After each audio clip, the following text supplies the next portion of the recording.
Hello everyone. Tonight, I've prepared a special compilation of trucker tales, all gathered into one soothing episode for you to enjoy. Take a moment to like the video and subscribe. It really helps support the channel.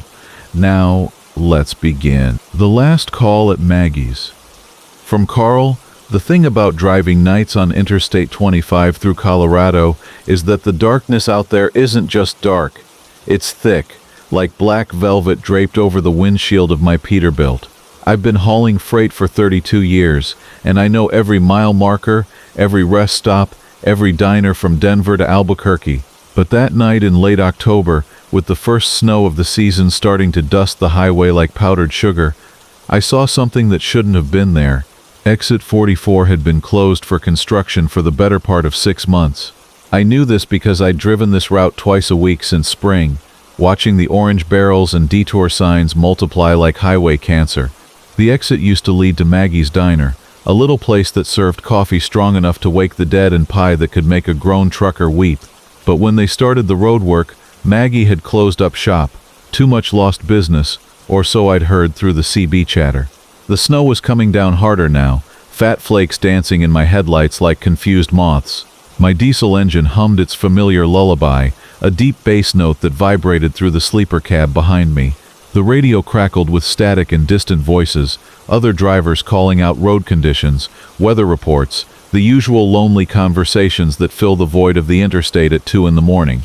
I was running a load of electronics from Denver to Santa Fe, nothing special, just another routine haul that would have me pulling into my destination by sunrise.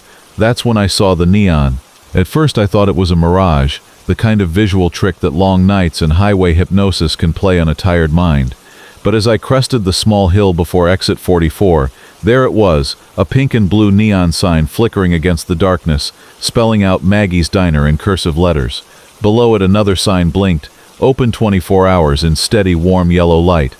I eased off the accelerator, my Jake brake engaging with that distinctive rumble that sounds like a mechanical heartbeat slowing down. This couldn't be right. The exit was supposed to be closed, blocked off with concrete barriers and warning signs. But the off-ramp stretched out before me, clear as day, as if it had never been under construction at all. My CB radio crackled to life. Eastbound Peterbilt approaching exit 44, you copy? The voice was scratchy with static, but I could make out the words clearly enough. I grabbed the microphone. This is eastbound Pete, go ahead. You seeing what I'm seeing out there, driver? That diner light up like Christmas morning? I squinted through the snow, but I couldn't see any other trucks on the highway. The voice on the radio sounded distant, hollow, like it was coming from the bottom of a well. That's a big affirmative, I replied. Thought Maggie's was closed for construction.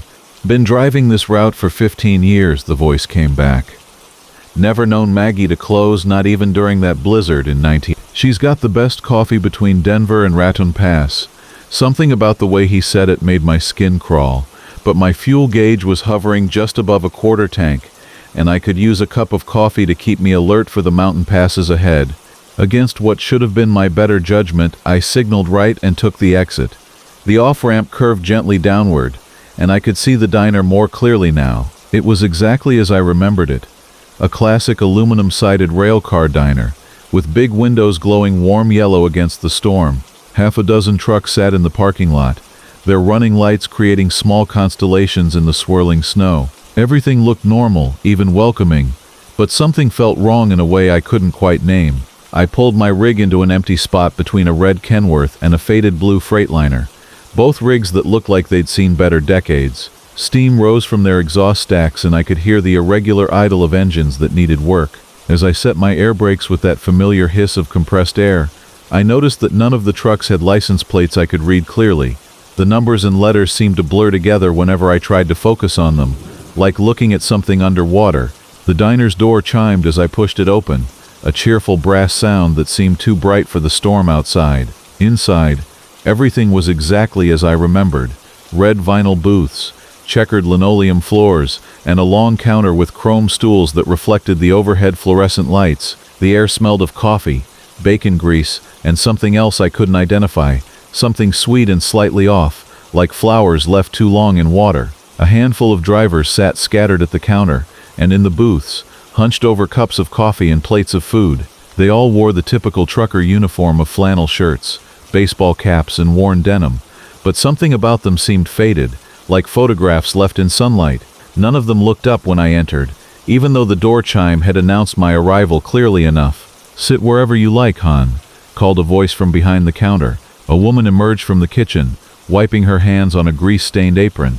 She was probably in her 50s, with graying hair pulled back in a practical ponytail, and the kind of weathered face that spoke of years spent serving coffee to night shift workers. This had to be Maggie herself. I slid into a booth near the window, where I could keep an eye on my truck. The vinyl seat crackled under my weight, and the Formica table was worn smooth by countless elbows and coffee cups. Outside, the snow continued to fall, creating a white curtain that made the parking lot look like it existed in its own private world, separate from the highway beyond. Maggie approached with a steaming cup of coffee, setting it down without being asked. "Terrible night to be on the road," she said, her voice carrying the kind of maternal concern that comes naturally to diner waitresses.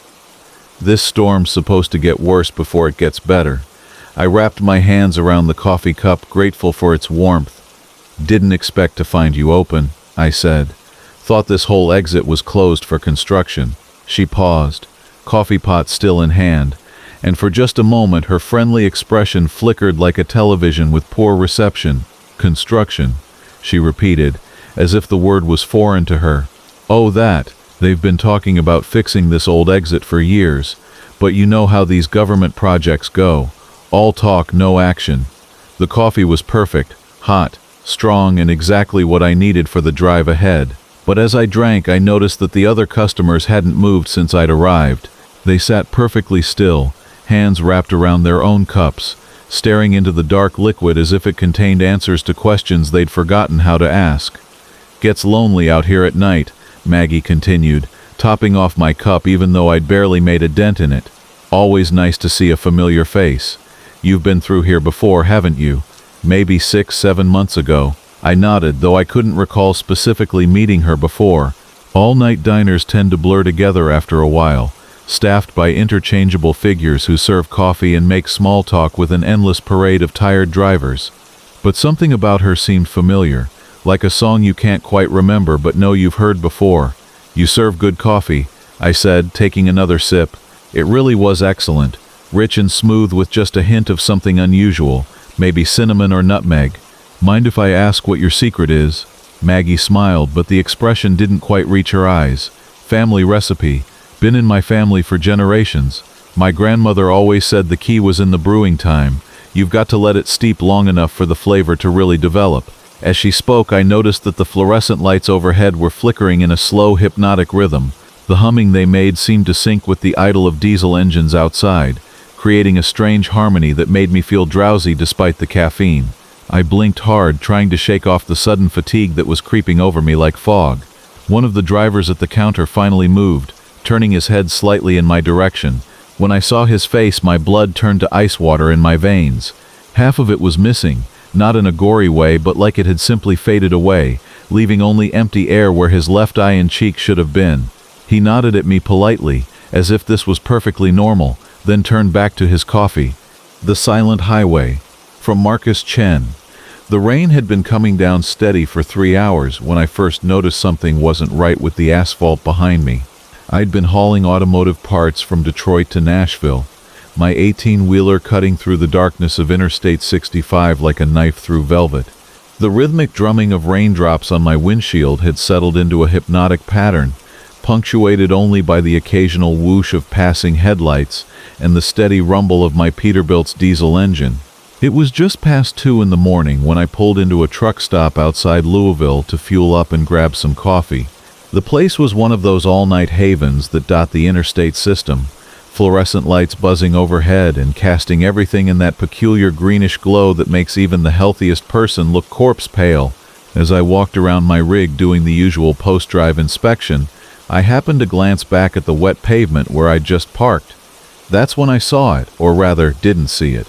The asphalt was smooth and unmarked, as pristine as fresh black paint, despite the fact that I'd just rolled 40 tons of truck and cargo across it moments before. I stood there for a long minute, rain pattering against my baseball cap, staring at the ground with growing unease. Every other vehicle in the lot had left the expected traces: tire marks, oil stains, the inevitable debris that accumulates around big rigs. But under my truck, nothing. I walked back along the route I'd taken to get to the parking spot, following the path my headlights had carved through the rain-soaked night. The asphalt remained unmarked, as if my truck had somehow glided across the surface without ever making contact. My heart began beating a little faster, though I told myself there had to be a logical explanation. Maybe the rain was washing the marks away as quickly as they formed. Maybe the asphalt was treated with some new substance that resisted tire impressions. Inside the truck stop, the clerk was a thin woman with tired eyes, who barely looked up from her magazine as I paid for my fuel and coffee. The place smelled of stale cigarettes and industrial disinfectant, and the overhead speakers crackled with a country song turned down so low it was barely audible. I wanted to ask her if she'd noticed anything strange about the parking lot, but something held me back. The question would have sounded crazy even to my own ears. Back in my cab, I pulled out my logbook and tried to focus on recording the stop, but my eyes kept drifting to the side mirrors, watching for any sign that my tires were making contact with the ground. The rain continued its steady percussion against the windshield, and occasionally a drop would find its way through the seal around the passenger window, creating a small puddle on the floor mat that reflected the glow from my dashboard instruments. I fired up the engine and rolled slowly out of the truck stop, watching carefully as other vehicles moved through the lot. Their tires left dark, wet tracks on the pavement, visible even in the dim lighting. But when I looked back at my own path, there was nothing but smooth, undisturbed asphalt gleaming under the security lights. The highway stretched ahead of me like a black ribbon, and I merged back into the sparse late-night traffic with a growing sense that something fundamental had changed. The familiar weight of the trailer behind me felt different somehow, less substantial, as if the connection between my truck and the physical world had become tenuous. The steering wheel responded normally to my touch, and the engine note remained steady and reassuring. But a cold certainty was settling in my chest that whatever was happening was far beyond my understanding. 20 miles down the road, I passed a state trooper parked on the shoulder with his radar gun. I held my breath as I went by at exactly the speed limit, but he didn't so much as glance up from his paperwork. In my side mirror, I watched his position shrink into the distance, and I realized that if my tires weren't leaving marks, maybe my truck wasn't registering on radar either. The thought should have been liberating, no more worrying about speed traps or way stations, but instead it filled me with a deep, primal dread. Breaker 19. This is the Peterbilt northbound at mile marker 47. Anybody got their ears on?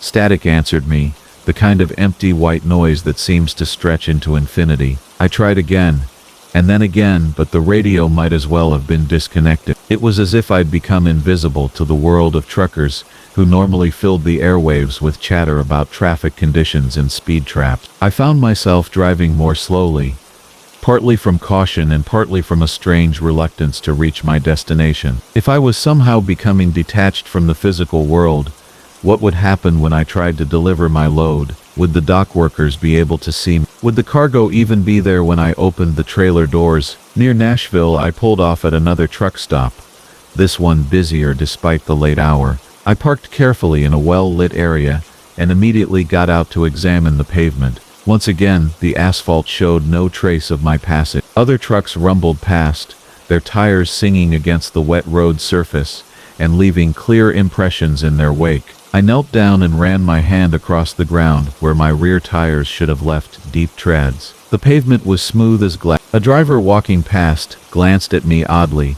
as I crouched there examining the asphalt, and I stood up quickly, brushing rain from my knees. He was an older man with gray stubble and the weathered look of someone who'd spent decades on the road. I nodded to him, but he looked right through me as if I wasn't there. The chill that ran down my spine had nothing to do with the cool night air. Inside the truck stop, I moved through the aisles like a ghost. The few other customers seemed to look past me, and when I approached the counter with a sandwich and another coffee, the clerk's eyes fixed on a point just over my left shoulder. I cleared my throat and placed my items on the counter, but she continued staring into empty space. I spoke her name. It was printed on a plastic tag pinned to her uniform shirt, but got no response. I left money on the counter and walked out, the automatic doors sliding open with their usual electronic sigh. Back in my truck, I sat in the driver's seat and tried to process what was happening to me. The logical part of my mind insisted there had to be a rational explanation, but the evidence was becoming impossible to ignore. Somehow, I was becoming disconnected from the world around me, existing in some liminal space between reality and something else entirely. The highway beckoned, and I found myself pulling back onto the interstate without conscious decision. My truck felt lighter now, as if the trailer behind me contained nothing but air, and the road surface seemed to pass beneath my tires without resistance. The familiar vibrations that normally telegraphed every imperfection in the asphalt had faded to almost nothing. I was floating rather than driving, carried forward by momentum and will rather than mechanical contact between rubber and pavement. Dawn was breaking over the Tennessee hills when I finally reached my destination, a sprawling warehouse complex on the outskirts of Nashville. I backed up to the loading dock with practiced precision, but when I climbed down from the cab to check my positioning, I found that my trailer doors were already open and the cargo space was completely empty. Whatever I'd been hauling had vanished without a trace, leaving behind only the faint smell of motor oil and the echo of my own breathing in the hollow space. The warehouse workers went about their morning routine as if I wasn't there, their forklifts passing within inches of my truck without slowing down. I tried to flag down a supervisor, but he walked right through the space where I was standing, his clipboard never wavering in his hands, and his eyes showing no awareness of my presence. I climbed back into my cab and started the engine, knowing now that I had become something other than what I'd been when I started this run. The road stretched ahead of me, endless and inviting, and I realized that I would probably be driving it forever, seeking loads that would disappear before delivery, stopping at truck stops where no one could see me, leaving no trace of my passage on the asphalt that rolled endlessly beneath my silent tire. The sun climbed higher as I pulled onto the interstate, and in my mirrors I could see the warehouse growing smaller, but there were no tire tracks leading away from the loading dock. The pavement remained pristine and unmarked, as smooth as the day it was laid, holding no evidence that I had ever been there at all. The exit ramp to yesterday. From Marcus T.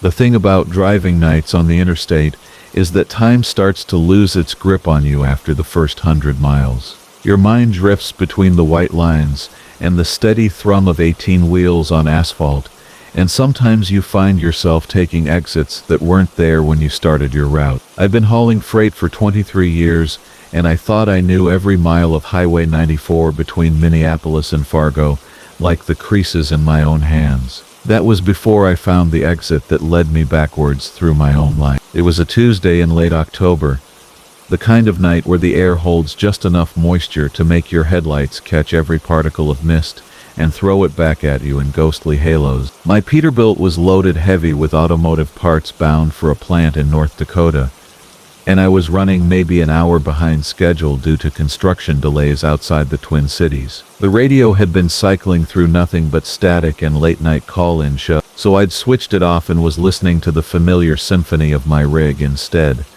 The deep rumble of the Caterpillar engine, the whisper of air through the cab, the rhythmic thump of tire treads measuring out the miles. Cloud when I noticed the fog beginning to thicken. It wasn't unusual for that stretch of road, especially with the temperature dropping and all the small lakes scattered through the countryside sending up their moisture into the cooling air. What was unusual was how the fog seemed to move with purpose, flowing across the highway in deliberate patterns that reminded me of slow rivers, or maybe smoke from some distant fire. My headlights carved tunnels through the gray, but the tunnels kept shifting and closing behind me like the fog was healing itself in my wake. It was one of those green highway signs with reflective white letters, but something about it seemed wrong from the moment it came into view. The letters were too bright, almost glowing with their own inner light, rather than just reflecting my headlight. More than that, the sign was advertising an exit I'd never seen before,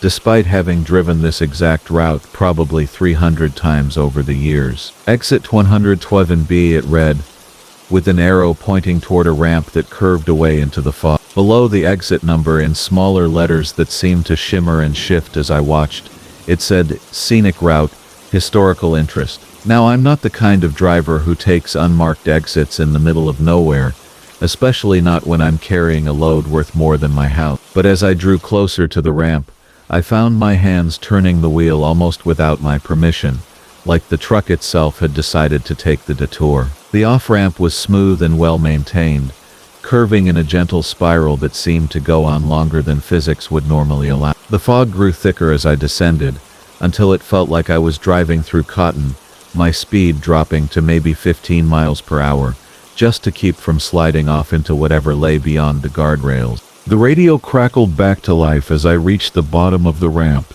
but instead of the classic country station I'd been listening to earlier, it was playing something that sounded like it came from decades ago. The announcer's voice had that tinny, distant quality of old recordings, and he was talking about President Reagan's latest speech, and something about the Challenger disaster, like it had just happened. I reached over to change the station, but every frequency I found was playing the same broadcast, the same voice talking about events I remembered from my childhood, as if they were current news. Instead of the modern asphalt I'd been traveling on, this was older pavement, the kind with more texture and irregularities that made my tires sing a different song. The fog began to thin as I followed the winding two-lane road through what appeared to be farmland, though I could only catch glimpses of crops and fences in the weak glow of an occasional streetlight. These weren't the bright LED fixtures you see everywhere now, but older sodium lights that threw everything into amber shadows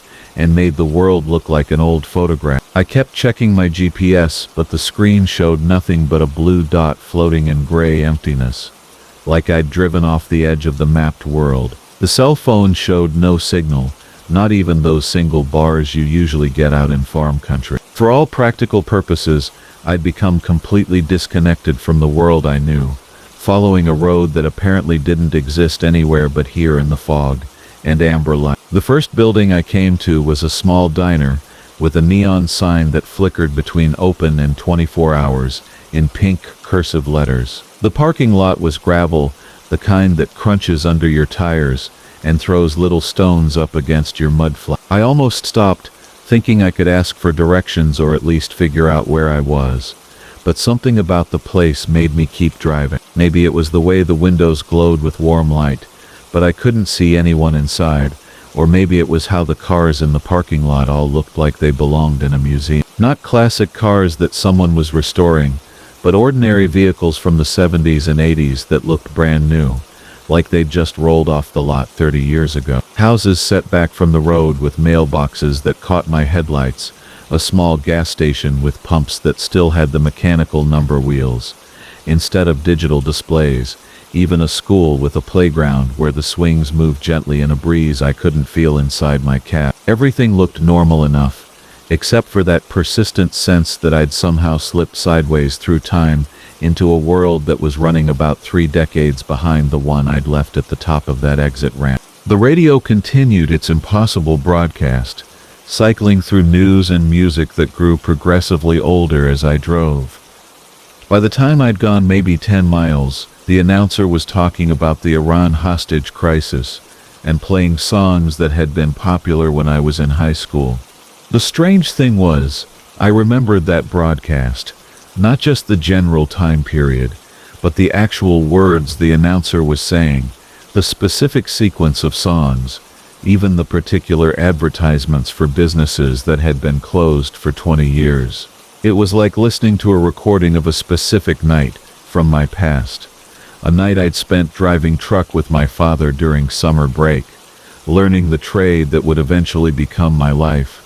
That's when I saw the truck stop ahead, its sign rising above the tray line like a beacon. It was the old Sunset Truck Plaza, a place that had burned down in the late 90s and been replaced by a modern travel center about 5 miles down the road. But here it was, exactly as I remembered it from my teenage years, complete with the restaurant that served the best apple pie in 3 counties, and the mechanic shop where my dad used to get our old Kenworth serviced. The parking lot was full of trucks, but they were all models from decades past, their chrome bumpers and painted flames looking fresh and new, instead of weathered by years of road salt and sun.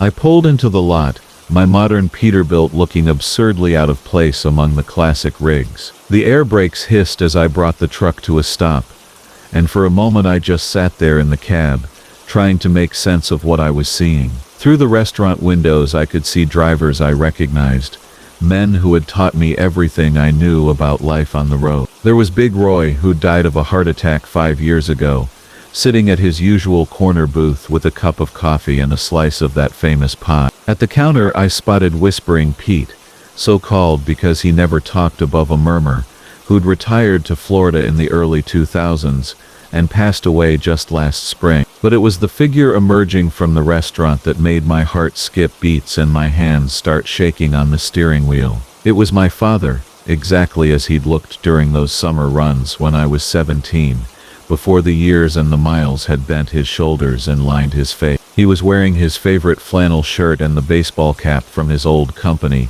the one that had gone out of business before I'd even gotten my own CD. He was walking toward a truck I remembered well, the 1979 Kenworth we'd driven together that summer, and he moved with the easy confidence of a man in his prime, who couldn't imagine that someday his heart would give out on him at a rest stop in Ohio. I wanted to get out of my truck and run to him, to say all the things I'd never had the chance to say before he died.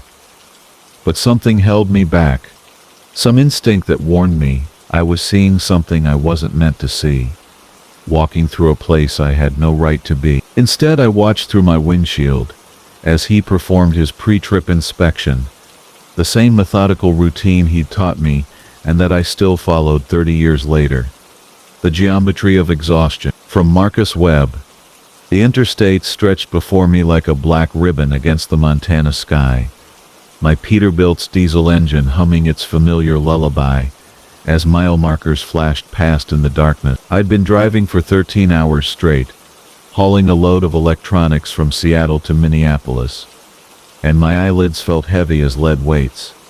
The coffee had stopped working hours ago, and even the classic rock station seemed to be playing the same 3 songs on repeat. When I spotted the blue rest area sign glowing in my headlights, announcing facilities 2 miles ahead, I felt a wave of relief wash through my tired bones. The sign read Whispering Pines Rest Area, and as I downshifted and pulled onto the exit ramp, I could make out the silhouettes of tall evergreens, swaying gently in the autumn breeze. The parking area was well lit but mostly empty. Just a couple of cars and another semi parked near the far end. I guided my rig into a spot near the facilities building, a modest brick structure with large windows that glowed warmly against the night. The engine's rumble ceased with a satisfying finality, and for a moment I sat in the sudden quiet, feeling the tension in my shoulders begin to ease. The restrooms were clean and modern, their fluorescent lights humming softly overhead as I splashed cold water on my face and studied my reflection in the mirror. 48 years of long hauls had left their mark in the lines around my eyes, and the gray threading through my beard, but I still had plenty of miles left in me. Outside, the night air carried the crisp scent of pine needles and the distant sound of wind chimes, hanging from the covered pavilion, where a few picnic tables waited in neat rows. I decided to stretch my legs with a quick walk around the grounds, before catching a few hours of sleep in the sleeper cab. The rest area was larger than it had appeared from the road,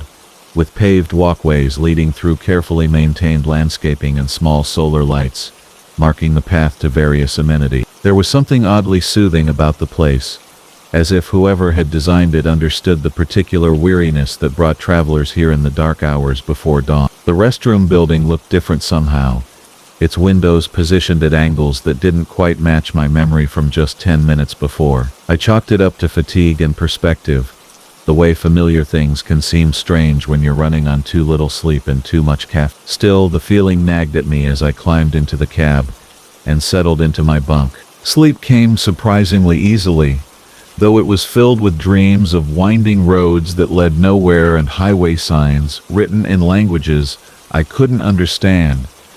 I woke what felt like hours later to find moonlight streaming through the sleeper's small window, casting everything in silver and shadow. My watch showed 3:17 in the morning, which meant I'd slept for nearly 2 hours. Not bad for a roadside nap, and I felt considerably more alert as I prepared to get back on the road. When I stepped out of the cab to do my pre-trip inspection, the rest area seemed transformed. Not drastically, nothing that would alarm a casual observer, but the subtle changes were unmistakable to someone who paid attention to details. The picnic pavilion that had been positioned to my left was now clearly visible to my right, its wind chimes singing a different tune in the breeze. The walkway that had curved gently around a small garden now made a sharp angle toward a stand of trees that I was certain hadn't been there before. I stood perfectly still for several minutes, trying to reconcile what I was seeing with what I remembered. The other vehicles were still parked in the same spots, their owners presumably sleeping peacefully, unaware of whatever strange transformation had taken place around them. Part of me wanted to wake someone else, to confirm that I wasn't losing my mind, but the larger part recognized that this was something beyond normal explanation,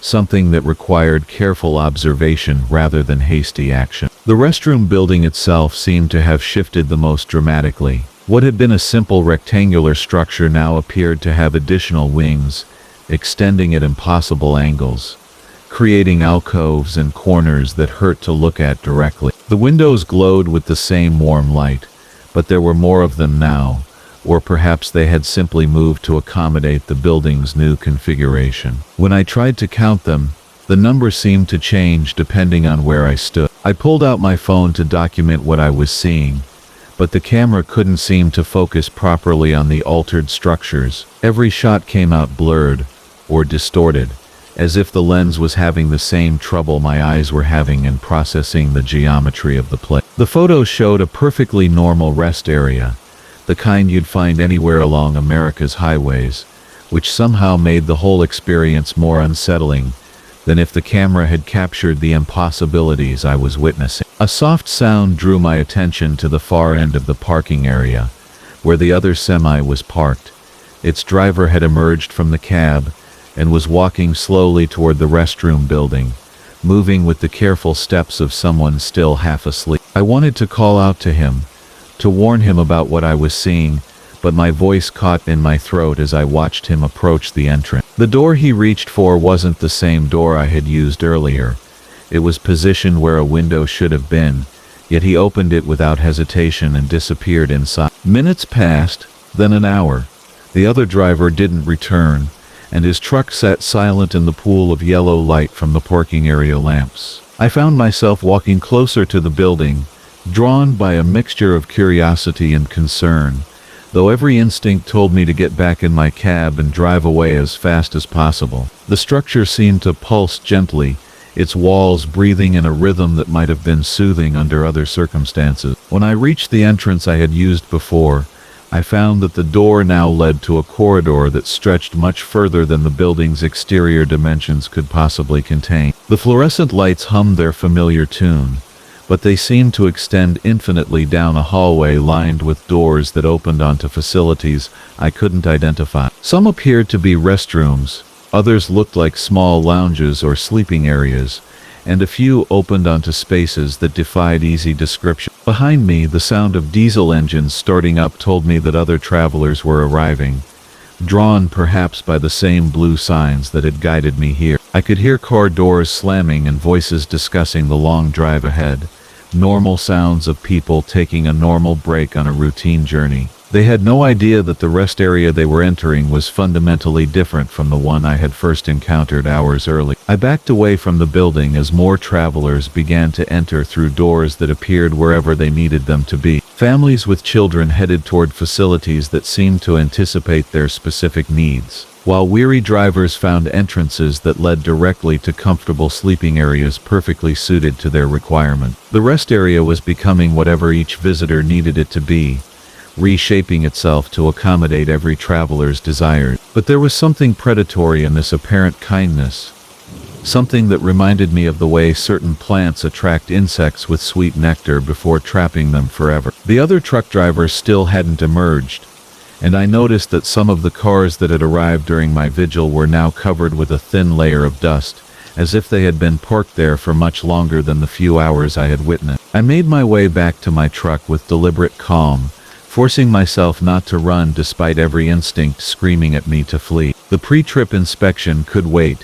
Whatever problems I might encounter on the road were preferable to staying in this place that seemed designed to make travelers never want to leave. As I climbed into the cab and fired up the engine, I caught a glimpse of the rest area beginning to shift again in my mirrors, the buildings rearranging themselves like pieces on some cosmic game board. The interstate welcomed me back with its familiar rhythm, mile markers and exit signs providing the reliable structure that the rest area had so subtly corrupted. I drove for another 6 hours before stopping again, this time at a crowded truck stop where the geometry remained reassuringly static and the other drivers emerged from the facilities exactly as they had entered. But sometimes, late at night when I'm fighting fatigue on a lonely stretch of highway, I'll spot a blue rest area sign and feel a moment of temptation. There's something seductive about a place that promises to give you exactly what you need, even if the price might be never needing anything else again. I drive past those signs now, preferring the honest discomfort of weariness to the sinister comfort of a rest area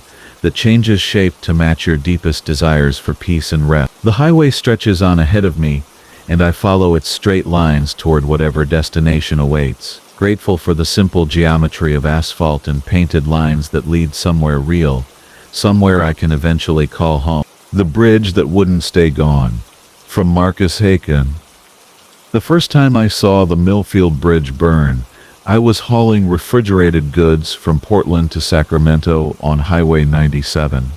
It was October of 2019, around 2 in the morning, and the autumn mist clung to my windshield like ghostly fingers.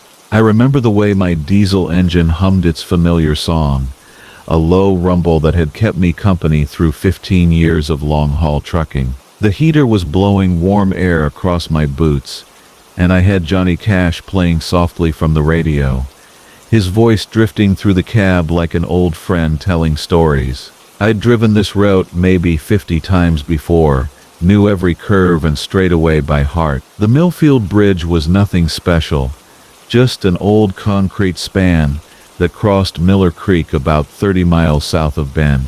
Built sometime in the 60s, maybe 70s, it had that weathered look that comes from decades of Oregon rain and summer heat. Local truckers called it the halfway bridge because it marked the halfway point of a particularly long stretch without services. That night, as I crested the hill that led down to the creek, I saw orange light dancing against the low-hanging cloud. At first I thought it might be road flares from an accident, but as my headlights swept down the slope, I could see flames licking up from the bridge itself. Not just on it, but coming from the structure, as if the concrete and rebar were somehow burning from within. I downshifted and brought my rig to a stop about 100 yards back from the bridge. The flames were intense, white-hot at the center with deep orange tongues reaching up toward the sky. The heat was so fierce I could feel it through my windshield, and the acrid smell of burning concrete dust and something else,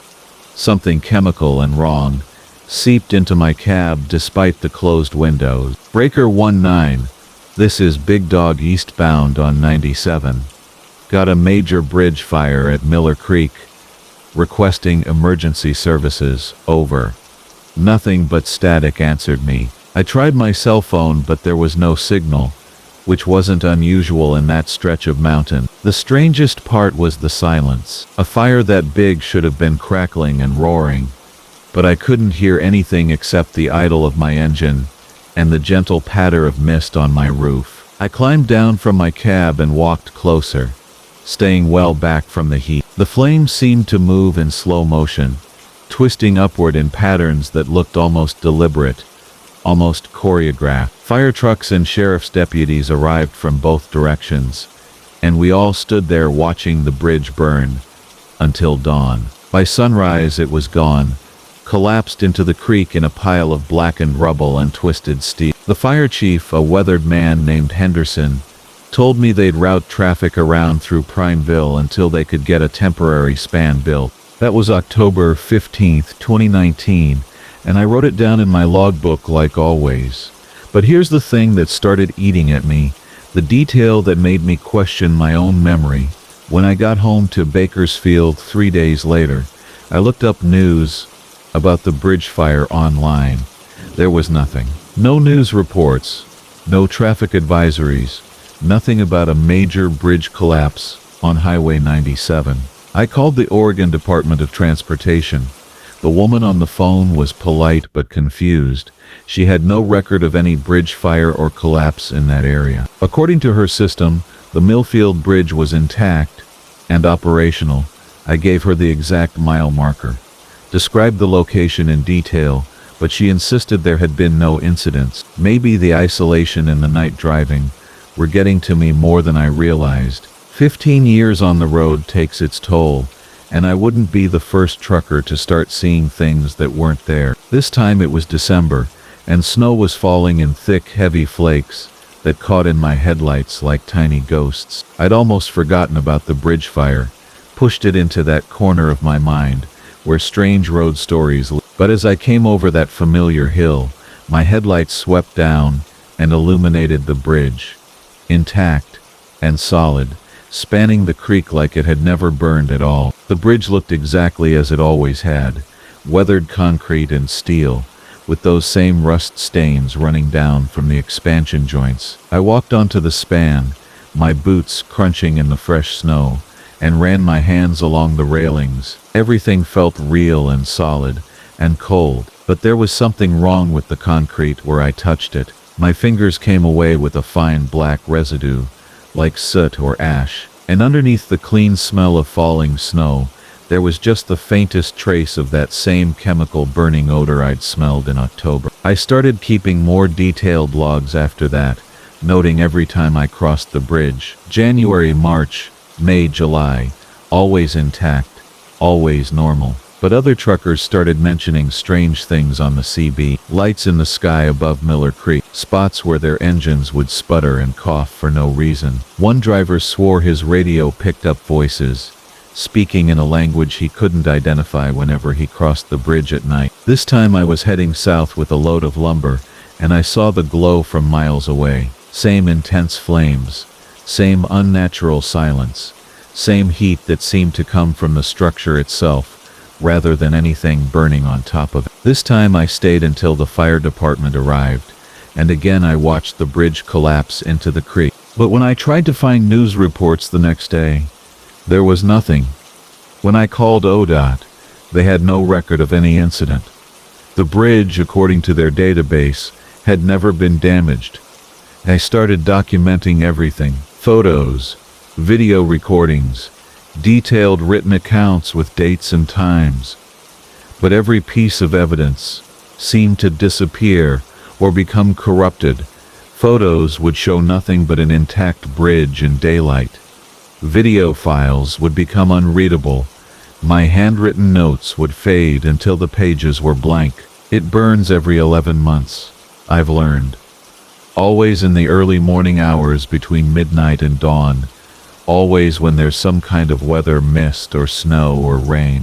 I've seen it burn 7 times now, and each time it returns within a few weeks, exactly as it was before. I've tried researching the history of the bridge, but records are frustratingly sparse. I found a newspaper clipping from 1973 about the construction, mentioning that it was built to replace an older wooden bridge that had been destroyed in a flash flood. The wooden bridge, according to the article, had been the site of a tragic accident in 1968 when a fuel truck overturned and exploded, killing the driver and 2 passengers in a car that was caught in the fire. Last month I was deadheading back from Seattle with an empty trailer when I saw the familiar orange glow rising from Miller Creek. But this time, as I crested the hill, I saw something that made my hands tighten on the steering wheel and my heart start hammering against my ribs. There was another truck on the bridge, an old cab-over design from the late 60s, and it was burning from the inside out. I could see the silhouette of the driver in the cab, but he wasn't trying to escape. He was just sitting there, hands on the wheel, as flames consumed the truck around him. The bridge was burning too, but the flames seemed to be spreading outward from the truck, as if it was the source of the fire rather than a victim of it. I stopped my rig and grabbed my spotlight, sweeping the beam across the bridge. For just a moment, the burning truck driver turned to look at me, and I saw his face illuminated in the harsh white light. His eyes were hollow, burned out sockets. But somehow I knew he was seeing me. He raised one blackened hand in what might have been a wave or a warning. Then the bridge collapsed, taking the truck and its driver into the creek below, and I was alone again, with the mist and the darkness, and the smell of burning concrete. I've been thinking about that driver, about the accident in 1968, about the pattern of fires that seemed to repeat like a broken record. I think I know now what the bridge is trying to tell me, what it's been showing me all these times. Some accidents don't just happen once. Some fires never really go out. I'm writing this in my logbook as I sit parked at a truck stop 50 miles north of Miller Creek. It's been exactly 11 months since the last fire, and the weather report is calling for heavy fog tonight. I should take a different route, swing west through Eugene, avoid that stretch of highway entirely. But I know I won't. Something is pulling me back to that bridge, back to Miller Creek, back to watch the fire that keeps burning. And static calls my name. From Jake Morrison. The CB radio had been silent for 3 hours when it first whispered my name. I was hauling refrigerated produce from Bakersfield to Portland, taking the long stretch through the Cascades where the mountains swallow cell towers and leave you with nothing but static and your own thoughts. The Kenworth's diesel engine hummed its familiar lullaby as I navigated the winding 2-lane highway, my headlights carving through the thick Oregon fog that had rolled in somewhere past Medford. I'd been driving for Consolidated Freight for 8 years, knew every mile marker between Sacramento and Seattle, like the lines on my weathered hands. The CB was just background noise most nights. Truckers sharing weather reports and Smokey Bear locations. The occasional lonely soul looking for company across the airwaves. But tonight felt different. The silence stretched too long, too complete, like the entire trucking community had simply vanished into the mountain mist. At first I thought it was just interference from the storm system moving in from the coast. The Weather Service had been talking about atmospheric disturbances all week, the kind that played havoc with radio signals. But then I heard it again, clearer this time. A woman's voice threading through the electronic snow. "Jake," it said, drawn out and hollow, like someone calling from the bottom of a well. I reached for the CB handset, pressed the talk button, and waited a moment before responding. "This is Big Jake on Interstate 5 northbound. You got me on the radio there. What's your 20? Nothing but static," answered me, the kind that sounds almost like whispers if you listen too carefully. I adjusted the squelch control, trying to clear the signal, but the static only grew louder, more insistent. The fog outside seemed to press closer to the windshield, reducing my visibility to maybe 50 yards ahead. My wipers swept rhythmically across the glass, their rubber blades leaving streaks that caught the light from my running lamp. 20 minutes passed before the voice came back, and this time there was no mistaking it. The static parted like curtains, and I heard my name spoken with an intimacy that made my skin crawl. It wasn't just any woman's voice. It was Sarah's voice, my ex-wife, who died in a car accident 3 years ago on a night just like this one. Fog and rain and mountain curves that forgave no mistakes. The words drifted through the speaker with an electronic warble that made them sound both familiar and impossibly distant. "I've been looking for you." I nearly dropped the hands. Sarah's voice, but not quite right, like a recording played through old speakers, or a memory distorted by grief and time. My pulse hammered in my throat as I pressed the talk button again, my voice coming out smaller than I intended. "Sarah? Sarah? Is that you?" The only response was that awful static, building and fading in patterns that almost sounded like breathing. I told myself it was impossible, just some sick joke from another driver who somehow knew about my personal business. Truckers talked. Word got around truck stops and loading docks. Someone could have heard about Sarah, decided to mess with my head for their own twisted entertainment. But deep down, in the part of me that remembered how Sarah used to wait up for my calls when I was on long hauls, I recognized something in that voice that no stranger could fake. The way she drew out the vowels in my name, the slight rasp she got when she was tired or worried. It was her, impossible as that seemed, reaching out through the static and the darkness of these lonely mountain roads. The highway curved sharply to the left, following the contours of a deep ravine, and I downshifted carefully, feeling the weight of my trailer pushing against the truck's momentum. In the distance I could see the faint glow of another vehicle's headlights, the first sign of life I'd encountered in over an hour. As the lights grew closer, I realized it was another semi, running dark except for the required running lamps. Moving slowly in the opposite lane. "Jake," Sarah's voice crackled through the CB again, stronger now, clearer. "I'm cold, Jake. So cold. Where did you go?" The other truck was passing now, close enough that I could see it was an older Peterbilt, maybe 70s vintage, its chrome dulled by years of weather and road salt. The driver was just a shadow behind the windshield, but I caught a glimpse of movement, what might have been a hand raised in the traditional trucker's greeting. "Sarah, listen to me," I said into the handset, my voice steadier now, despite the fear climbing up my spine like ice water. "Sarah, you can't be here. You're gone.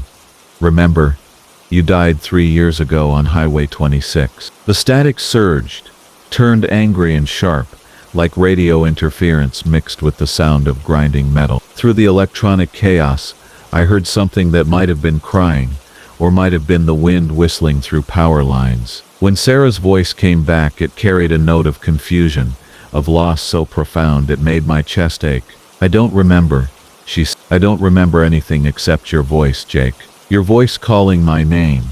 But I can't find you. I keep driving and driving, but I can't find you." The fog was getting thicker, forcing me to slow to 40 miles per hour. Then, my headlights seemed to barely penetrate the gray wall that surrounded my truck like a living thing. I'd driven through plenty of mountain fog before, but this felt different, heavier somehow, charged with an electricity that made the hair on my arms stand up. The CB continued its steady stream of static, punctuated by Sarah's voice, growing more frequent now, more desperate. I pressed the talk button, tried to keep my voice calm and reassuring, the way I used to when Sarah called me during thunderstorms, afraid of being alone in our little house outside Tacoma. "I'm on Interstate 5, Sarah, heading north through the Cascades. But you shouldn't be here. You need to go, sweetheart. You need to rest."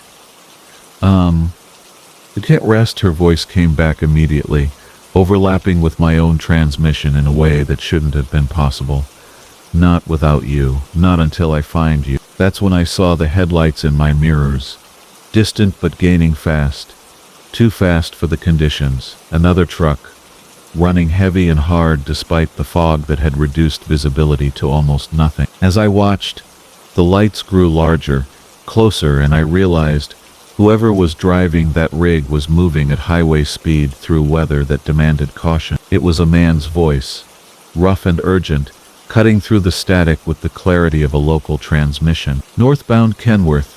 You got a driver behind you running crazy. Been trying to raise him on the radio for 10 miles. He's got his hammer down and ain't responding to nothing." I keyed the mic, grateful to hear another living voice. "Copy that, driver. I can see him in my mirrors." "Sarah, you still there?" Both voices came back at once.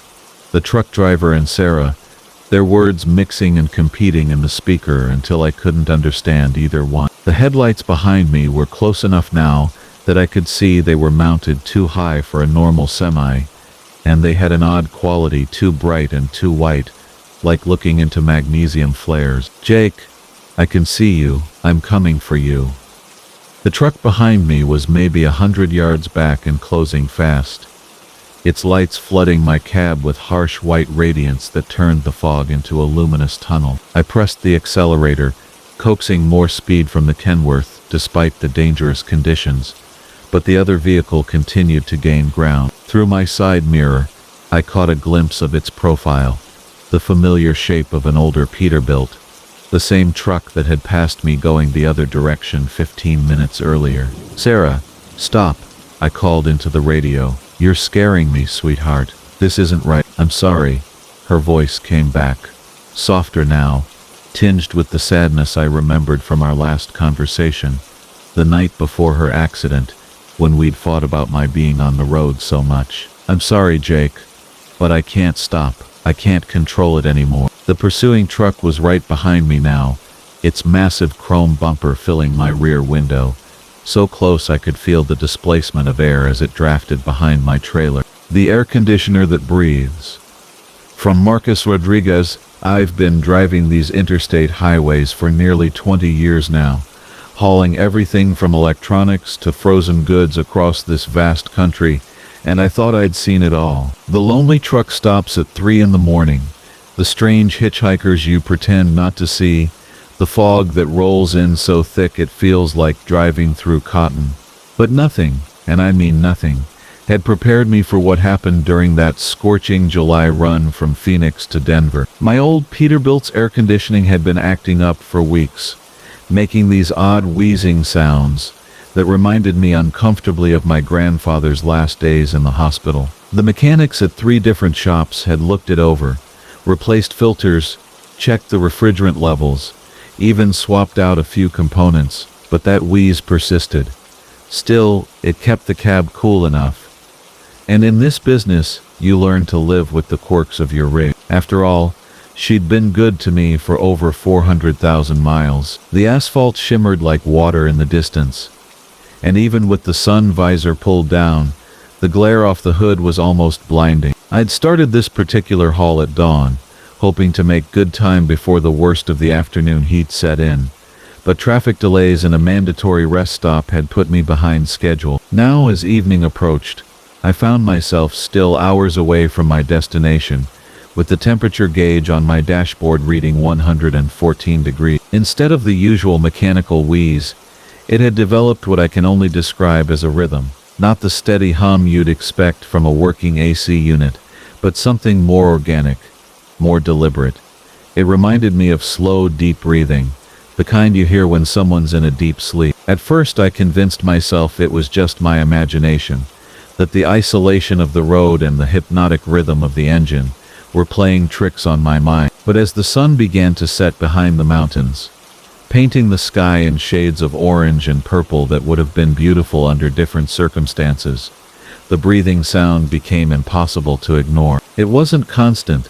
Sometimes it would stop for minutes at a time, leaving only the familiar drone of the engine and the whisper of tires on asphalt. Then, just when I'd start to relax, it would return, deeper and more pronounced than before. I tried fiddling with the controls, adjusting the temperature, switching from recirculated air to fresh, but nothing seemed to affect the sound. If anything, touching the controls seemed to make it more noticeable, as if something inside the system was responding to my attention. The cool air continued to flow from the vents, but now it carried something else with it, a smell I couldn't quite identify. Not unpleasant exactly, but distinctly organic, like the scent of someone's breath after they've been sleeping for a long time. As full darkness settled over the highway, I found myself becoming increasingly aware of the air conditioning cycles. The breathing had developed a pattern now, roughly 12 breaths per minute, occasionally pausing as if holding its breath before resuming, with what sounded almost like a sigh. I caught myself synchronizing my own breathing to match it, and when I realized what I was doing, a chill ran down my spine, despite the warm evening air. The thing that really started to unnerve me was how the temperature of the air from the vents seemed to fluctuate with each breath. During the inhale phase, if you could call it that, the air would grow slightly warmer and more humid, carrying that strange organic scent more strongly.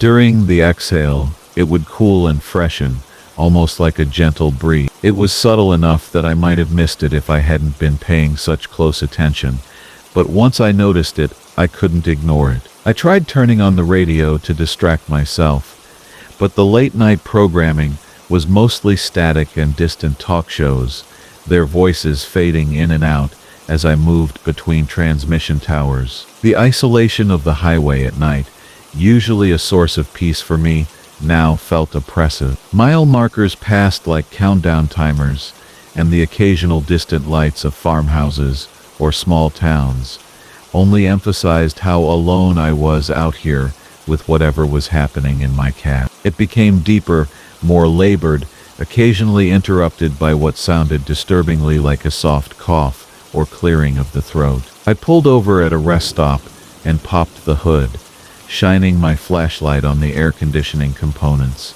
But everything looked normal. The compressor was running smoothly, the belts were tight, and there were no obvious signs of trouble. Yet when I climbed back into the cab and started the engine, the breathing resumed immediately. That's when I noticed something that made my hands tremble on the steering wheel. The rearview mirror was fogging up, but only in a small circular area, about the size of a human face. The fog would appear, then fade, then reappear, perfectly synchronized with the breathing sounds from the AC system. I watched in fascination and growing horror as the pattern repeated itself over and over, like invisible lungs exhaling against the mirror's surface. Worse, it seemed to be getting more pronounced, and I could swear I was beginning to see shapes in the condensation. Not clear images, but suggestions of features: the curve of a cheek, the line of a nose, the hollow of an eye socket. The miles crawled by as I fought the urge to pull over and call for help.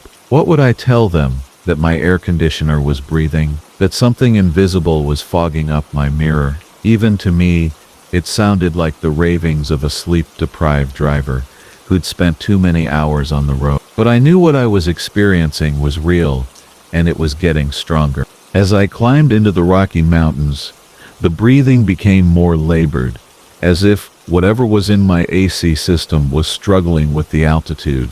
Sometimes it would pause for long moments, and I'd find myself holding my own breath, waiting. The silence during these pauses was somehow worse than the breathing itself, filled with an anticipation that made my skin crawl.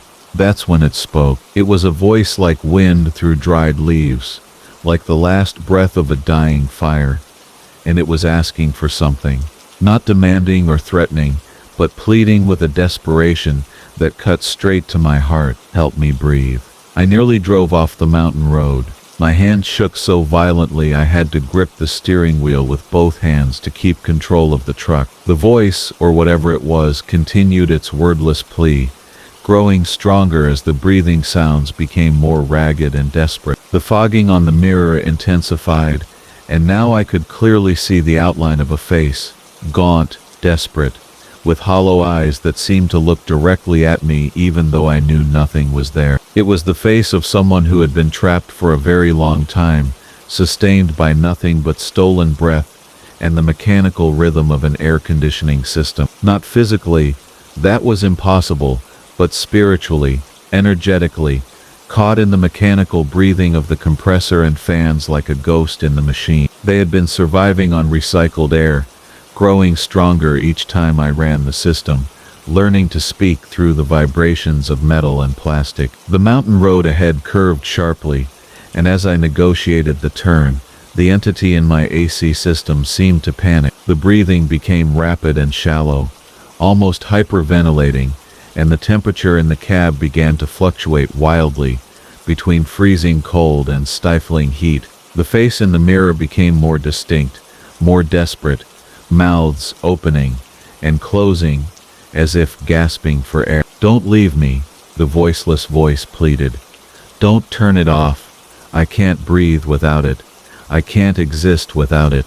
But I knew I had to act. Whatever this thing was, it was feeding off my air conditioning system, growing stronger with each passing mile. I could feel it trying to sync my breathing with its own, attempting to establish some kind of parasitic connection. My chest felt tight, and I realized I was starting to have trouble drawing a full breath. The moment I touched them, the cab erupted in chaos. The breathing sounds became a hurricane of desperate gasps and sighs. The temperature swung from Arctic cold to desert heat in seconds, and the face in the mirror contorted in what looked like agony. The route that never ends. From Marcus, the GPS mounted on my dashboard had been acting strange for the last 50 miles, but I figured it was just another glitch in the system. You get used to technology failing you out here on the long hauls, where cell towers are sparse and satellite signals bounce off mountains like pinballs. The blue dot representing my 18-wheeler kept sliding back and forth across the screen, sometimes showing me 3 miles ahead of where I actually was, sometimes placing me on roads that didn't exist. But the voice kept giving me directions in that calm, synthetic tone, so I followed along, trusting that eventually it would sort itself out. It was hauling a load of electronics from Seattle to Denver, a road I'd driven dozens of times over the past 5 years. The familiar rhythm of the road usually brought me comfort, the steady thrum of the diesel engine beneath me, the gentle sway of the cab as we rolled through the curves of Highway 84 through the Columbia River Gorge. But tonight felt different somehow. The rain had started just after midnight, not the gentle Pacific Northwest drizzle I was used to, but heavy drops that hammered against my windshield with an intensity that made my wipers work overtime. The GPS recalculated my route somewhere near the Dalles, directing me off the main highway onto a state route I didn't recognize. The screen showed it would save me 40 minutes, cutting through what appeared to be a more direct path through the mountain. I hesitated for a moment, my hand hovering over the device, but the promise of reaching my scheduled rest stop earlier was too tempting to ignore. I was already running behind schedule, and every minute counted when you were trying to stay within your mandatory driving hour. The turnoff led me onto a 2-lane road that wound through dense forest, the kind of old-growth timber that made you feel small and insignificant in the vastness of the wilderness. My headlights cut through the darkness ahead, illuminating the reflective yellow lines that seemed to stretch endlessly into the night. The rain continued its relentless percussion against the metal roof of my cab, creating a white noise that should have been soothing but instead felt somehow ominous, like nature itself was trying to warn me about something. 20 minutes into this detour, I passed a road sign that made me do a double take. Millfield, 15 miles, it read, but I could have sworn I'd seen the exact same sign just 10 minutes earlier. The lettering was identical, down to the small dent in the lower right corner, and the way the paint had faded on the letter I. I slowed down, checking my mirrors and looking around for any landmarks I might have missed, but the forest looked the same in every direction, an endless wall of Douglas firs and western hemlocks that seemed to absorb my headlight beams like a living thing. The GPS continued its directions, the synthesized voice cutting through the rain noise with mechanical precision. In 2 miles, continue straight, it announced, and I found myself staring at the screen more intently. The blue line of my route formed a perfect circle on the display, but that couldn't be right. Roads didn't just loop back on themselves in the middle of nowhere, especially not mountain highways designed to get travelers from point A to point B as efficiently as possible. Another sign appeared in my headlights. Millfield, 15 miles. The same dent, the same faded paint, the same everything. My foot instinctively moved to the brake pedal, and I pulled over onto what passed for a shoulder, gravel crunching under my tires as the massive weight of my rig settled to a stop. I grabbed my CB radio, clicking through the channels to see if any other drivers were in the area, but all I got was static. Even the usual Channel 19 chatter that normally provided a constant backdrop of conversation between truckers was silent, as if I'd somehow driven beyond the reach of civilization entirely. The map showed me traveling in a perfect loop, a circle of road that connected to nothing else, suspended in digital space like a glitch in reality. But glitches didn't explain the physical road beneath my wheels, the actual asphalt, and yellow lines, and reflective markers that were clearly real and solid, and getting slicked with rain. I tried entering a new destination, attempting to override the current route, but the device simply recalculated and showed me the same circular path, as if this was the only road that existed in the entire world. Back on the road, I decided to pay closer attention to my surroundings, looking for any detail that might help me understand what was happening. The trees all looked the same, but I started noticing smaller things. A particular lightning-struck snag that stood out against the skyline, a reflector post that had been bent at an odd angle, a small pull-out area where someone had dumped a pile of old tire. When I saw the bent reflector post for the third time, my hands tightened on the steering wheel hard enough that my knuckles went white. I had started this detour with 3/4 of a tank, enough to get me to my planned fuel stop with plenty to spare. But as I continued driving in what was clearly some kind of impossible loop, watching the needle slowly sink toward half, then toward the quarter mark, I realized I was trapped in something that defied every law of physics and geography I'd ever understood. The GPS kept recalculating, kept giving me the same directions, kept showing me traveling in that perfect circle. Continue straight for 12 miles, it would announce. And exactly 12 miles later, it would say, in 2 miles, continue straight, and the cycle would begin again. I tried turning off the device, but something compelled me to turn it back on within minutes. Without its guidance, the road ahead looked even more threatening, disappearing into darkness that seemed to swallow sound and light and hope. Time became fluid in that endless loop, marked only by the steady consumption of diesel fuel and the hypnotic rhythm of the windshield wipers. I passed the Millfield sign 17 times, each appearance exactly the same as the last, like driving through a photograph that had been copied over and over until the repetition itself became a form of torture. My eyes burned from staring at the road, my back ached from sitting in the same position, but every time I considered stopping, something urged me forward. The fuel gauge dropped to 1/8 of a tank, then to the red zone that usually sent me into a mild panic.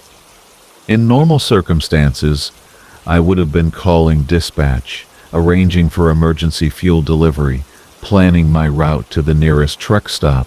But there were no truck stops here, no civilization of any kind, just the endless loop of asphalt and trees and rain that seemed to exist outside of normal reality.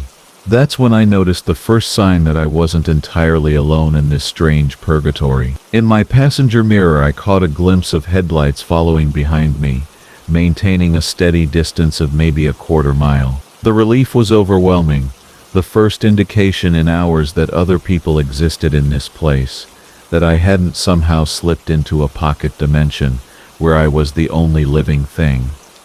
But as I watched those headlights in my mirrors, a new kind of unease began to creep up my spine. They never got closer and never fell back, maintaining that exact same distance through every curve and straightaway. When I slowed down, they slowed down.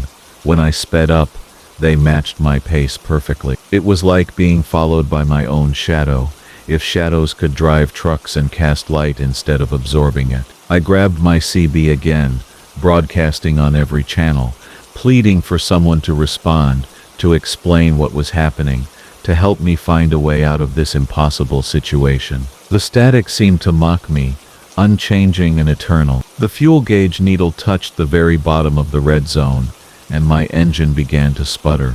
This was it, I thought. Whatever strange force was keeping me trapped in this loop would have to let me go now, because simple physics demanded that my truck would coast to a stop in the next few miles. But something odd happened as my eyelids grew heavy from exhaustion, and my driving became less focused. The familiar weight of fatigue pressed down on my shoulders, the kind of bone-deep tiredness that comes from driving through the night and fighting against something that shouldn't exist. As my eyes began to close involuntarily, little microsleeps that lasted just seconds at a time, I noticed the GPS screen flickering. The blue dot representing my position wavered, sometimes jumping off the circular route entirely, showing me on different roads, in different states, as if reality itself was becoming unstable. The headlights behind me seemed to pulse in rhythm with my failing consciousness, growing brighter and dimmer like a heartbeat made of light. The last thing I remembered before sleep finally claimed me was the most beautiful sound I'd heard in hours. The GPS voice stopped giving directions.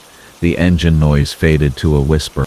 The passenger who remembered my name, from Jake Morrison, the leather seat beside me, started talking on a Tuesday night somewhere between Bakersfield and Fresno, when the fog rolled in thick as cotton and turned my headlights into useless amber smears against the darkness.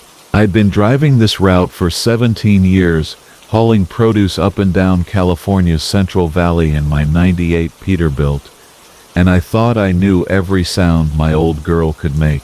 The diesel's steady rumble, the air brake's sharp hiss, even the particular squeak of the driver's seat when I shifted my weight during those long midnight stretches. But the voice that drifted up from the worn passenger seat that night, soft as a whisper and clear as Sunday morning, that was something entirely new. At first I figured it was just the radio picking up some distant AM station.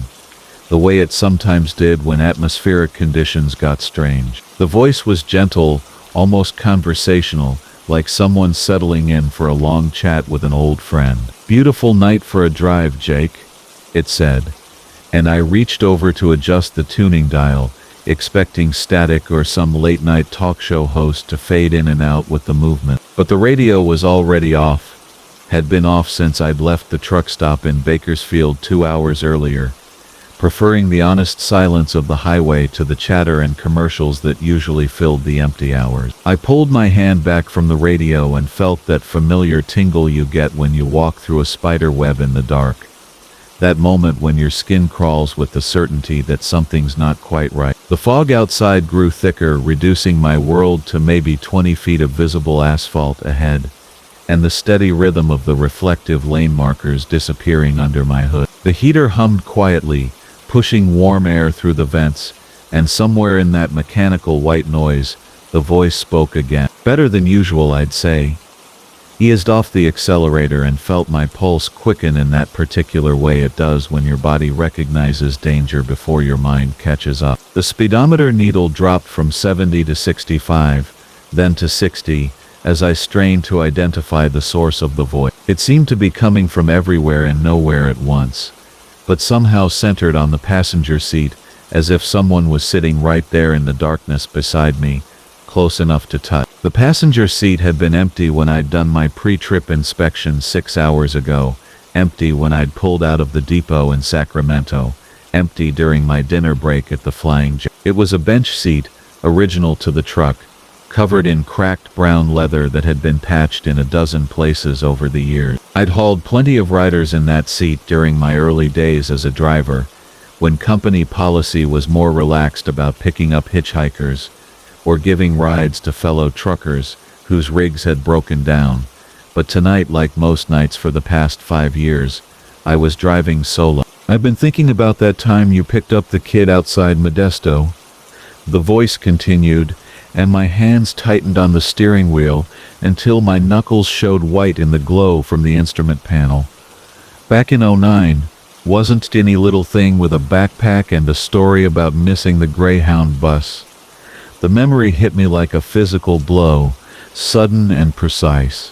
Tommy Hernandez, 19 years old, trying to get home to Los Angeles after his grandmother's funeral. I'd given him a ride all the way down Interstate 5, listened to him talk about community college and his plans to become a mechanic, watched him sleep, curled up in that same passenger seat with his backpack clutched against his chest, like a security blanket. He'd thanked me tearfully when I'd dropped him off at the Greyhound station downtown, pressed a crumpled $20 bill into my hand, despite my protests, and promised to pay it forward someday. But how could this voice, whatever it was, know about Tommy? I'd never filed a report about the ride, never mentioned it in my logbooks, never told anyone at the company about bending the rules. It was just one of those small kindnesses that happen on the road, forgotten by everyone except the people directly involved. "He made it home safe," the voice said, as if reading my thoughts.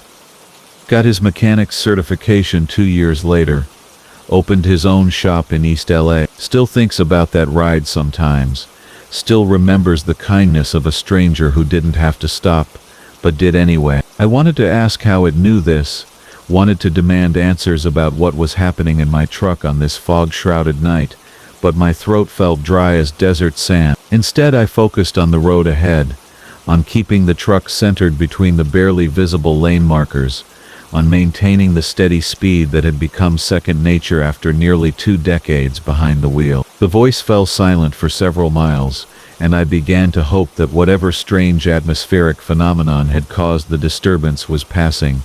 Maybe it had been some kind of freak radio reception after all. Some late-night documentary about truckers and the people they encounter. The fog began to thin slightly, allowing my headlights to penetrate another 10 or 15 feet into the darkness, revealing the familiar landscape of farmland and irrigation ditches that lined this stretch of highway. But then the voice returned, warmer now, almost intimate, like a close friend sharing secrets in the dark. "You remember Sarah, don't you, Jake? Sarah Mitchell from that truck stop outside Phoenix. Must have..." The name hit me harder than the memory of Tommy had, because Sarah was something I'd tried very hard to forget. She'd been stranded at a TA travel center when her car broke down, a woman in her 30s traveling alone, trying to get to her sister's wedding in Albuquerque. I'd been heading that direction anyway, hauling electronics from San Diego to Denver, and something about the desperate look in her eyes when she'd approached my truck had made me offer her a ride. We talked through the night as we crossed the desert, shared stories about our lives, our dreams, our disappointments.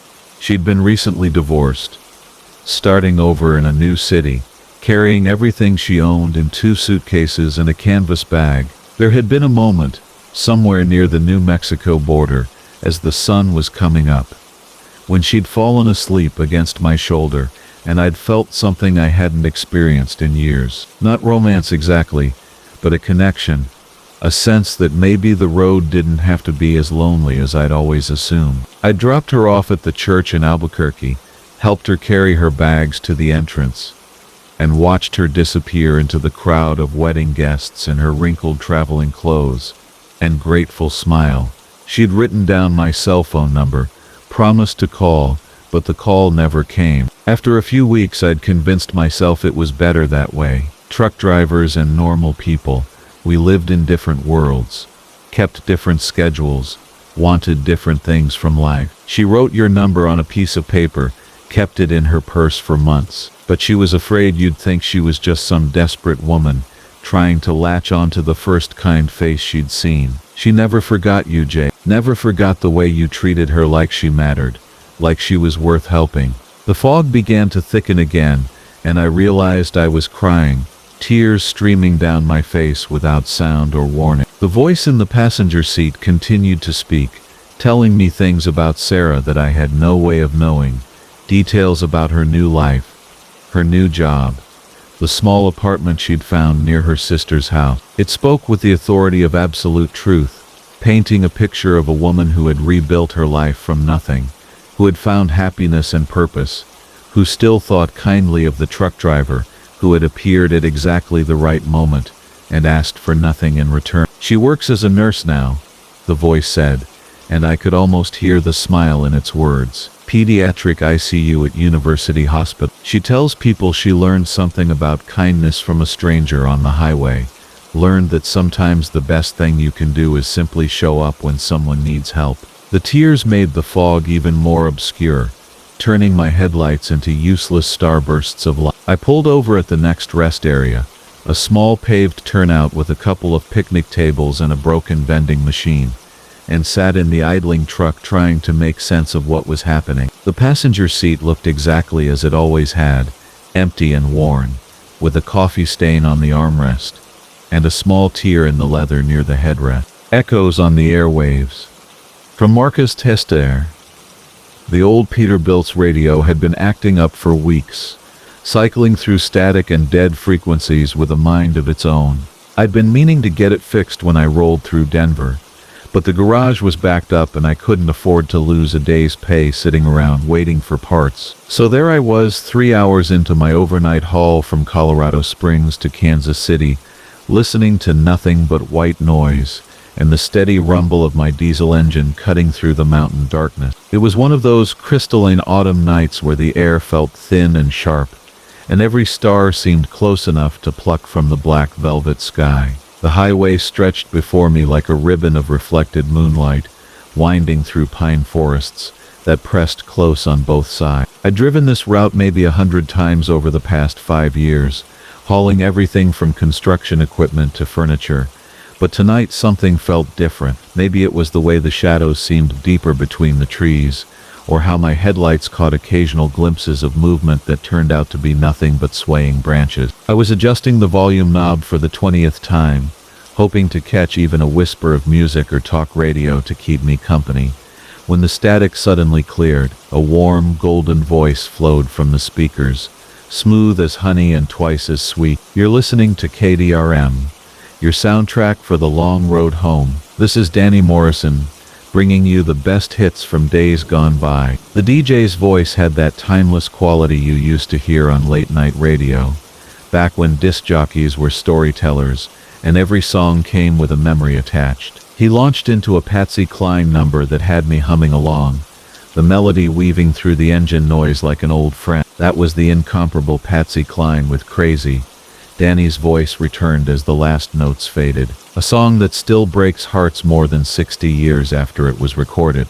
Speaking of broken hearts, I've got a dedication here from Sarah in Pueblo. She says, "Danny, please play something for Tom. He's out there somewhere on the interstate tonight, and I want him to know I'm still waiting." The next song was Roy Orbison, that soaring voice filling my cab with longing and heartbreak. I found myself thinking about Lisa, my ex-wife, and wondering if she ever listened to late-night radio and thought about our good times together. We'd had plenty of those back before the road called too loud and too often for me to ignore. As the miles rolled by, Danny Morrison's show became the perfect companion. He played all the classics, Hank Williams, Johnny Cash, Buddy Holly, and between songs, he'd share little stories about the artists or read dedications from listeners. His voice never wavered, never showed a hint of fatigue despite claiming to be broadcasting live from the KDRM studios high atop Monument. I was somewhere outside Lemon when Danny played a song I hadn't heard in years.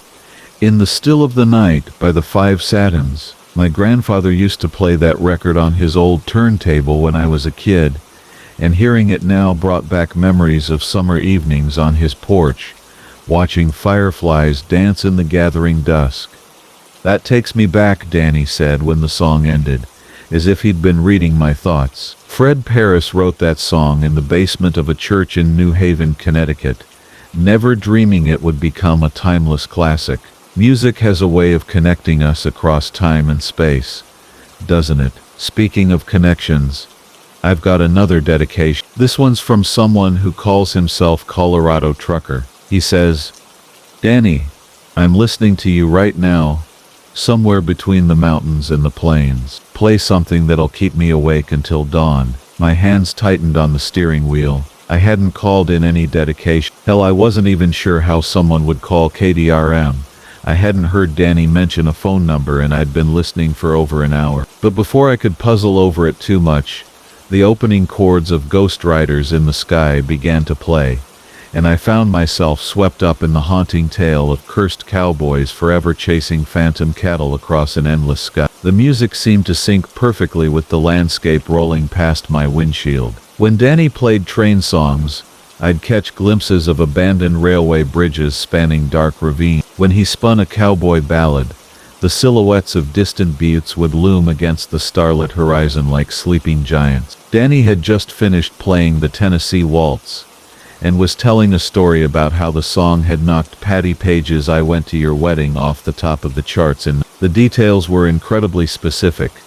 Billboard chart positions, recording session dates, even the name of the studio musician who played the fiddle part. "You know," Danny continued, his voice taking on a more intimate tone, "that song was playing on the radio the night I proposed to my Betty. Summer of 1951, parked on a hill overlooking the lights of Colorado Springs. She said yes, and we danced right there beside my old Ford pickup, while the radio played and the stars watched over us. I was still 3 hours out from the Colorado Springs city limits, but I could swear I saw a faint glow on the horizon behind me, as if the city's lights were somehow visible across the vast darkness of the eastern plain." Danny's next song was Blue Moon, and as it played, I found myself thinking about that Ford pickup he'd mentioned. My own grandfather had owned a Ford from around that era, a battered red truck that smelled of motor oil and pipe tobacco. The memory was so vivid I could almost taste the ghostly smoke in the air. "Here's something special for our late-night travelers," Danny said when the song ended. "A little number from 1953 that never quite made it big, but it's always been one of my favorites. This is Billy Wade and the Starlight Serenaders with Highway to Nowhere." I'd never heard of Billy Wade or the song, but the moment it started playing, goosebumps rose on my arms. The melody was hauntingly beautiful, all steel guitar and lonesome vocals, and the lyrics spoke of endless roads and searching for something that might not exist. It sounded exactly like the kind of song that would have been popular in the early 50s, yet there was something timeless about it that made it feel both ancient and immediate. The traffic usually thinned out after midnight, but this stretch of I-70 was never completely empty. Tonight, though, it felt like I was the only person alive in a world of starlight and shadow. That was Billy Wade with a real gem from the KDRM archives, Danny said. Poor Billy never got his big break. He was killed in a car accident outside Topeka in 1954, along with two of the Starlight Serenaders. They say his spirit still travels the highways of Kansas and Colorado, still looking for that one perfect gig that'll make him a star. I shivered and turned up the heat. The night air seeping through the cab's weather stripping felt colder somehow, carrying scents of prairie grass and something else.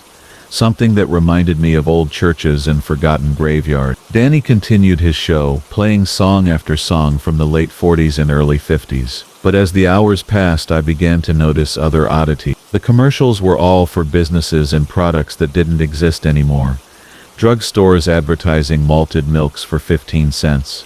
Car dealerships pushing brand new 1952 models, and movie theaters showing pictures starring actors who'd been dead for decades. At first I assumed it was just a clever gimmick, a nostalgia station playing vintage commercials to enhance the atmosphere. But then Danny started reading weather reports, and the temperatures and conditions he described matched exactly what I was experiencing outside my windshield.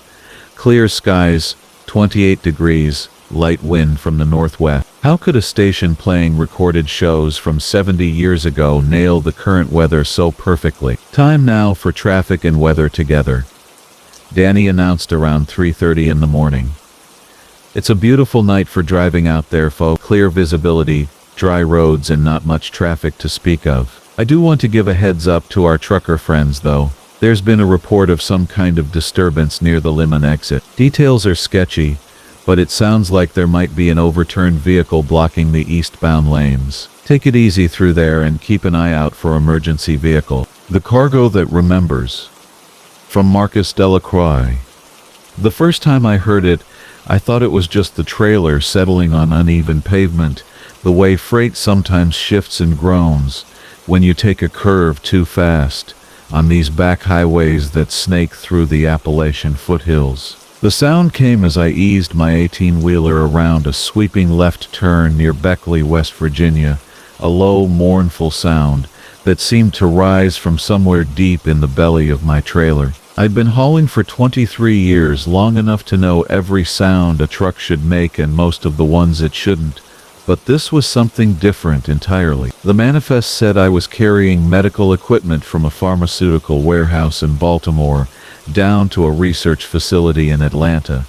Standard cargo that paid decent money for what should have been a straightforward overnight run. The loading had been unusual, though, now that I think back on it. Instead of the typical dock workers with their forklifts and casual banter, there had been men in white coats who supervised every crate with clipboard precision, their faces serious as undertakers as they watched each piece of equipment disappear into my trailer's dark interior. They'd sealed the doors with an extra security lock and handed me papers with more warnings and special handling instructions than I'd seen for hazardous materials. But the money was good, better than good actually, and my dispatcher had made it clear that this particular client paid premium rates for discretion and reliability. So I'd signed the papers, checked my lights and brakes, and pulled out into the gathering dusk of October evening. The first hints of winter already creeping through the air with that sharp bite that makes your breath visible in the parking lot light. The first 3 hours passed without incident, just the steady rhythm of highway miles clicking away beneath my wheels, while classic rock played softly from the radio and the heater hummed against the growing cold outside. I'd made this route dozens of times before, knew every truck stop and way station between here and Atlanta, knew which overpasses had construction and which on-ramps had cops waiting with their radar gun. It was comfortable, familiar territory, the kind of driving that lets your mind wander while your hands and feet handle the routine work of keeping 60,000 pounds of steel and cargo moving safely down the interstate. But somewhere around Bluefield, the highway started climbing into the mountains proper, and that's when the curves began. Nothing too severe, just the long sweeping turns that follow the natural contours of the ridgelines. the kind that make you slow down a bit and downshift to keep your trailer tracking properly behind you. And that's when I heard it the first time, as I leaned into a gentle right-hand curve with my Jake brake growling softly and my headlights sweeping across the guardrail that separated the highway from a dark valley below. It started low, almost below the threshold of hearing, like the sound a person might make in their sleep when they're caught in the grip of some unpleasant dream. A soft moaning that seemed to come from everywhere and nowhere at once, rising just loud enough to make me turn down the radio and cock my head to listen. For a few seconds there was nothing but the normal sounds of my Peterbilt working its way through the mountains, the diesel engine pulling steady against the grade and the tires finding their grip on asphalt still damp from an earlier rain. Then another curve, this one bending left around an outcropping of limestone that had been blasted away decades ago to make room for the highway. And there it was again.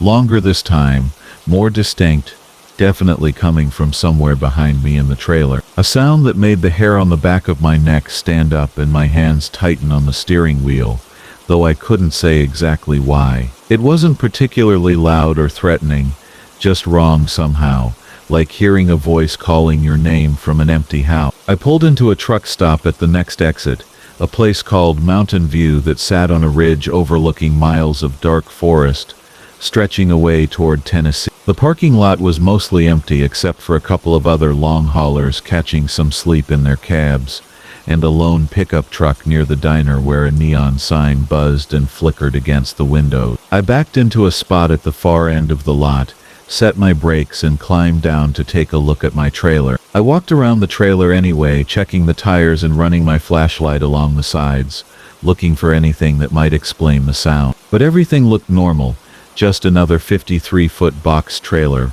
with the usual scratches and road grime you'd expect from years of highway use. A soft sound from inside the trailer, barely audible but definitely there, like someone sighing in their sleep, or maybe whispering words too quiet to understand. I pressed my ear against the cold aluminum siding and held my breath, straining to hear whatever was making that sound. For a long moment there was only silence, then something that might have been movement, a subtle shifting like fabric against fabric, or maybe breathing, slow and rhythmic and undeniably human. I stepped back from the trailer so fast I nearly tripped over my own feet, my heart suddenly pounding with an adrenaline rush that had no rational explanation. Medical equipment doesn't breathe. Medical equipment doesn't moan when you take a curve. Medical equipment doesn't whisper in the dark like something that dreams and remembers and maybe wants to be somewhere else. But the money was too good to walk away from, and my reputation depended on completing the runs I agreed to take. So I climbed back into my cab, checked my logbook, and pulled back onto the highway with the sound of my engine drowning out whatever might be happening in the trailer behind me. Maybe I'd imagined it. Maybe the stress of too many long runs and too little sleep was finally catching up with me.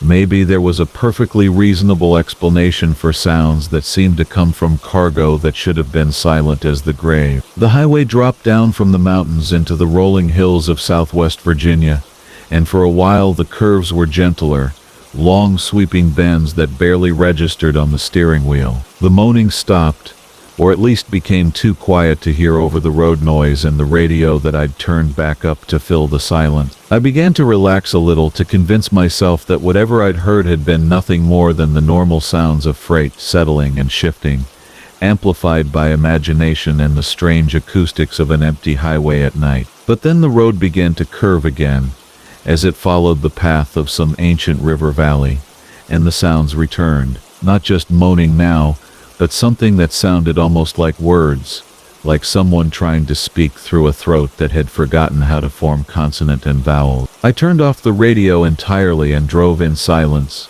listening to whatever was happening in my trailer with a growing sense that I was hauling something I definitely hadn't contracted to carry. The sounds grew stronger with each turn, more insistent, as if whatever was back there was waking up from a long sleep and beginning to remember where it was and how it had gotten there. Sometimes it sounded like one voice, sometimes several, a soft chorus of sounds that rose and fell like a tide of whispered conversation. I found myself taking the curves more slowly, not wanting to disturb whatever was making those sounds, though I couldn't explain why that seemed important. Near the Tennessee border, the highway climbed again into a series of tight switchbacks that had been carved into the side of a mountain, the kind of curves that require your full attention and steady hands on the wheel. As I downshifted and felt my trailer swing wide behind me, the moaning became something else entirely, something that sounded like crying, like the sound a person might make when they realize they're trapped somewhere they don't want to be. That's when I saw the sign in my mirror,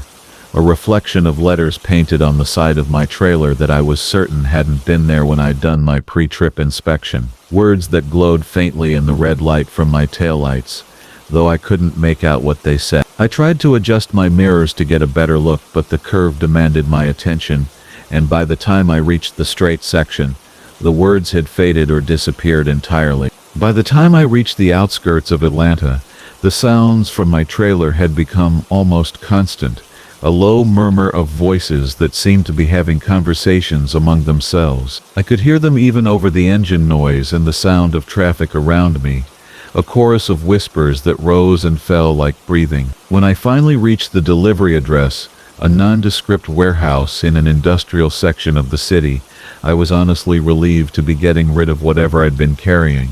But the unloading was stranger than the pickup had been. The men who met me wore not just white coats but surgical masks and gloves, and they handled each piece of equipment with the kind of careful reverence usually reserved for religious artifacts. They wouldn't let me. For Marcus, the Peterbilt 3079's engine hummed its familiar lullaby as I pulled into the truck stop outside Barstow, California. It was one of those desert nights where the air hung thick and still, carrying the scent of sage and diesel fumes across the empty lot. The neon sign of the desert oasis flickered intermittently, casting pink and blue shadows across the cracked asphalt. I'd been driving for 11 hours straight, hauling electronics from Phoenix to Los Angeles, and my eyelids felt heavy as lead. The truck stop was nearly deserted, just a few big rigs scattered across the lot like sleeping giants. I found a spot near the back, away from the harsh fluorescent lights of the main building, where the darkness would help me sleep better. The Peterbilt's air brakes hissed as I settled her into park, and I could feel the tension in my shoulders beginning to ease. 23 years I'd been driving truck, and I'd learned to appreciate these quiet moments between destinations. I went through my usual routine, checking the load straps one more time, though I knew they were secure. The desert wind had picked up, whistling through the gap between my trailer and the one parked nearby. It made a low, mournful sound that seemed to echo across the empty spaces between the scattered trucks. The moon was just a sliver overhead, barely illuminating the rocky hills that surrounded the truck stop like ancient sentinels. Inside the sleeper cab, I arranged my few belongings on the narrow shelf above the bunk. A thermos of cold coffee, my logbook, a paperback novel I'd been trying to finish for weeks. The sleeper felt smaller than usual tonight, though I couldn't say why. Maybe it was the oppressive heat, or the way the desert seemed to press in from all sides. I opened both windows to let in whatever breeze I could catch, though the air that drifted in was hardly cooler than what was trapped inside. As I settled onto the thin mattress, I heard footsteps on gravel outside, slow, deliberate steps that seemed to circle my truck. I figured it was another driver doing his pre-sleep inspection, but something about the rhythm bothered me. The steps would pause for long moments, then resume, always staying just close enough to be audible but never quite close enough to see who was making them. I told myself it was probably just the echo of my own movements carrying strangely in the desert air. The engine ticked as it cooled, metal contracting in the night air with tiny pinging sounds. I had grown accustomed to these mechanical whispers over the years, but tonight they seemed different somehow, more urgent, like the truck itself was trying to tell me something. I pulled the thin curtains closed around the sleeper and tried to push the thought away. Too many years on the road could make a man's imagination run wild if he wasn't careful. Sleep came in fits and starts. I'd drift off only to be awakened by the sound of wind rattling, something loose on the trailer, or by the distant hum of traffic on the interstate. Each time I woke, the sleeper seemed smaller, the air thicker. The narrow space that had been my home away from home for so many years now felt like a coffin, I tried to shake off the feeling, but it clung to me like desert dust. Around 3 in the morning, I woke to complete silence. The wind had died, and even the distant highway noise had faded to nothing. It was the kind of absolute quiet that only exists in the deep desert, so profound it almost had weight. I lay still for a moment, listening to my own breathing, when I heard it, the soft scrape of metal against metal, coming from somewhere near the door of the sleeper. I told myself it was probably just thermal expansion, metal parts shifting as the night air cooled the truck. But the sound was too rhythmic, too purposeful, like someone was carefully, quietly working at something just outside. I held my breath and listened, and there it was again, a gentle metallic whisper, followed by a barely audible click. Curiosity finally overcame caution, and I reached for the door handle of the sleeper. My fingers had barely touched the cool metal when I realized something was wrong. The handle wouldn't turn, not because it was stuck, or because I wasn't applying enough pressure, but because something was preventing it from moving. I pressed harder and the handle moved slightly, but I could feel resistance from the other side, as if something was holding it in place. I tried the handle again, more forcefully this time, and heard a distinct metallic clink from outside, like a chain settling against the truck's frame. The realization hit me with the force of a physical blow. Someone had chained the sleeper door shut from the outside. I forced myself to remain calm, to think logically. Maybe it was some kind of mistake. Maybe another driver had secured something to my truck without realizing it would block my door. But even as I tried to rationalize it, I knew better. The sounds I'd heard earlier, the careful, deliberate footsteps circling my truck, the methodical scraping of metal on metal. Someone had done this intentionally. The windows were too small for me to climb through, designed only for ventilation. I pressed my face against the screen of the passenger side window, trying to see what was holding the door, but the angle was wrong and the darkness too complete. All I could make out was the dim outline of the chain, wrapped several times around the door handle and secured to something I couldn't see. I called out, hoping maybe another driver would hear me, but my voice seemed to be swallowed by the desert air. The truck stop's main building was too far away, and the few other trucks in the lot were scattered across the vast parking area. Even if someone heard me, would they investigate, or would they assume it was just another driver talking on his CB radio? As minutes turned into what felt like hours, the sleeper seemed to shrink around me. The air grew stale despite the open windows, and I could feel sweat beginning to bead on my forehead. I tried to stay rational, to work through possible solutions, but panic was starting to creep in around the edges of my consciousness, like morning fog. I remembered my cell phone and reached for it with trembling fingers, but the screen showed no signal. The desert was notorious for dead zones, and the truck stop was just far enough from the main highway to be in one of them. The CB radio was in the main cab, separated from the sleeper by a curtain I couldn't reach with the door chained shut. Then I heard the footsteps again, closer this time. They moved slowly around the truck, pausing at each corner as if the person was conducting some kind of inspection. When they reached the passenger side, right below the window where I was listening, they stopped completely. I held my breath, afraid that even the sound of breathing would give away my exact position. A voice drifted up from outside, so soft I almost thought I'd imagined it. It was speaking words I couldn't understand, in a language that seemed to flow like water over stone. The cadence was rhythmic, almost like a chant or prayer, and it made the hair on the back of my neck stand up. Whatever was being said, it wasn't meant for my ears, but I was trapped there listening to every syllable. The chanting continued for what felt like forever, sometimes growing so quiet I had to strain to hear it, other times rising in volume until it filled the sleeper with its alien melody. I found myself following the rhythm despite my fear, my heartbeat gradually sinking with the rise and fall of the unknown voice. It was hypnotic in a way that made my eyelids heavy even as terror kept my mind alert. When the chanting finally stopped, the silence that followed was even more profound than before. Not just the absence of sound, but something deeper, as if the very air had been drained of life. I waited, listening for any indication of what might happen next. But there was no footsteps, no breathing, no sign that anyone was still outside. That's when I noticed the change in the truck itself. The familiar creaks and settling sounds I'd grown accustomed to over the years had stopped completely. The Peterbilt sat silent as a tombstone, as if even its mechanical systems were holding their breath. The digital clock on the small shelf had gone dark, though I was sure it had been working when I'd gone to sleep. I don't know how long I sat there in that suffocating darkness, afraid to move, afraid to make any sound that might draw attention back to my trapped position. Time seemed to stretch and warp in the confined space, minutes feeling like hours. My water bottle was empty, and my mouth felt like sandpaper, but I didn't dare reach for my backup supplies for fear of making noise. The Mirror That Shows Nothing, from Jake Morrison.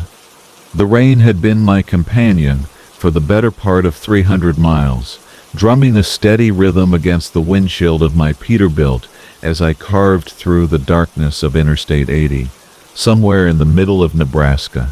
The wipers swept back and forth in their hypnotic dance, and the yellow glow of my headlights caught the silver streaks falling like liquid arrows through the night.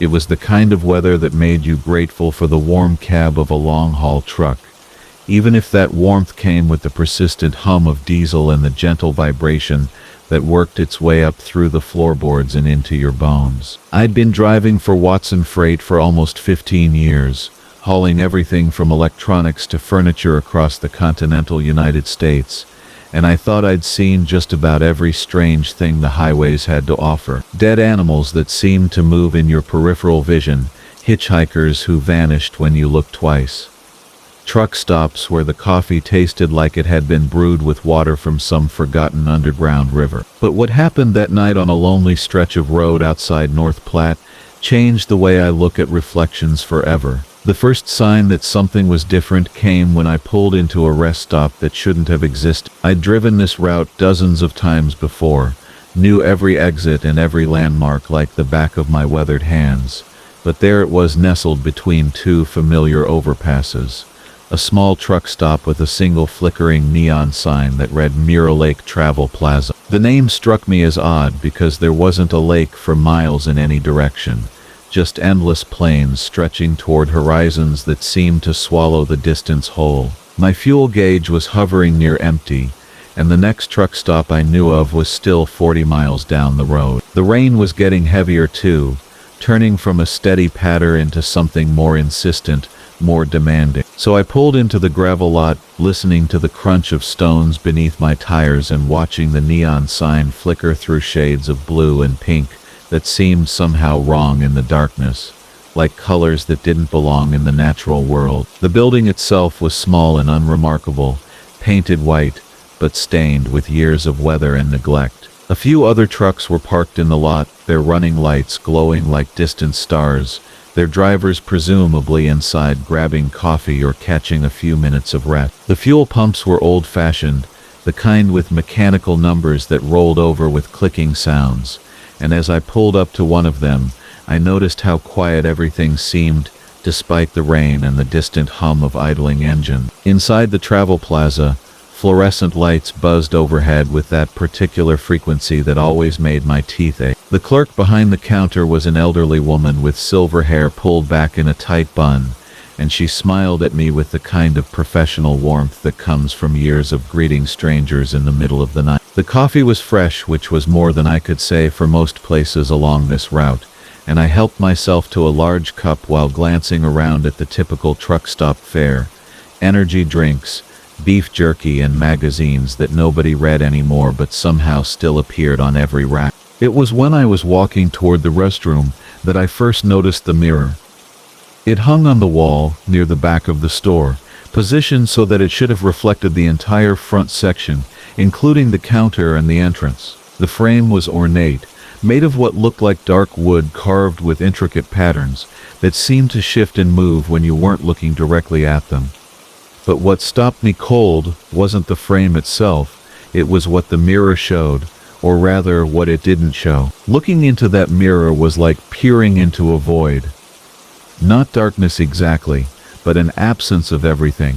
Where my reflection should have been Where the store's interior should have been visible, there was simply nothing. Not black, not empty space, but a complete negation of existence itself. I blinked hard, thinking maybe the long hours of driving had finally started to play tricks with my vision, but when I opened my eyes, the mirror still showed that impossible nothingness. I walked closer, drawn by a curiosity that felt both natural and deeply wrong at the same time. As I approached, I could see my reflection in every other surface in the store, the windows, the glass door of the beverage cooler, even the polished surface of a chrome fixture near the register. But the mirror on the wall remained stubbornly empty, a window into nowhere that seemed to watch me even as it refused to acknowledge my existence. "Don't pay it no mind, honey," she said in a voice that carried the weight of prairie wind and endless skies. "That old thing's been acting up for weeks now. We keep meaning to take it down, but somehow we never get around to it. Funny how some things just stay put even when they should." I wanted to ask her more, to understand what she meant by acting up, but something in her expression told me that this was all the explanation I was going to get. Instead, I paid for my fuel and coffee and headed back toward the door, but I couldn't resist one more glance at the mirror as I passed. Still nothing, just that profound absence that seemed to pull at something deep inside my chest. Outside, the rain had intensified, turning the gravel lot into a maze of puddles that reflected the neon sign in fractured pieces of color. I climbed back into my cab, started the engine, and pulled away from the Mirror Lake Travel Plaza, but I couldn't shake the feeling that something had followed me out of that place. Not something visible or tangible, but a presence nonetheless. Like a passenger I couldn't see sitting in the seat beside me. I tried to focus on the road, on the familiar rhythm of long-haul driving, but my eyes kept drifting to the mirrors. First the passenger side mirror, then the driver's side, then the large convex mirror mounted above my head that let me keep track of traffic behind me. All of them showed exactly what they should have shown: the wet highway disappearing into darkness, the occasional pair of headlights in the distance, the rain-slicked landscape rolling by. But then I noticed something that made my hands tighten on the steering wheel.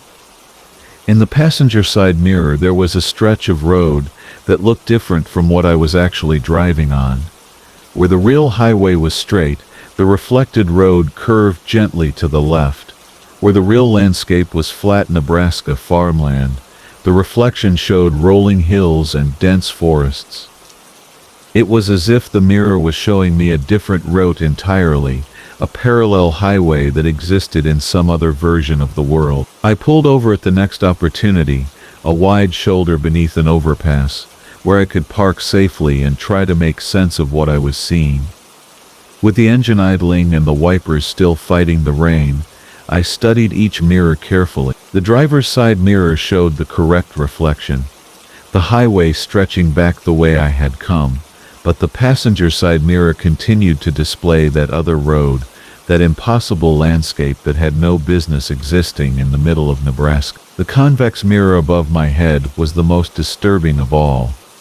Instead of showing the highway behind me, it reflected what appeared to be the interior of that travel plaza, the Mirror Lake Travel Plaza that I had left 20 miles ago. I could see the cluttered aisles, the fluorescent lights, and the elderly clerk still standing behind the counter. But there were other figures in that reflection now, shadowy forms that moved between the aisles with purposes I couldn't understand. And in the reflection of the reflection, hanging on the wall where the strange mirror had been, there was now a window that looked out onto the highway where I sat parked beneath the overpass. The mirror that showed nothing had somehow taken something from me, some essential part of my existence, and now it was using my missing reflection to watch me from a distance. Every mirror in my truck had become a connection point, a way for that impossible void to extend its influence across space and time. I was no longer just driving down a highway in Nebraska.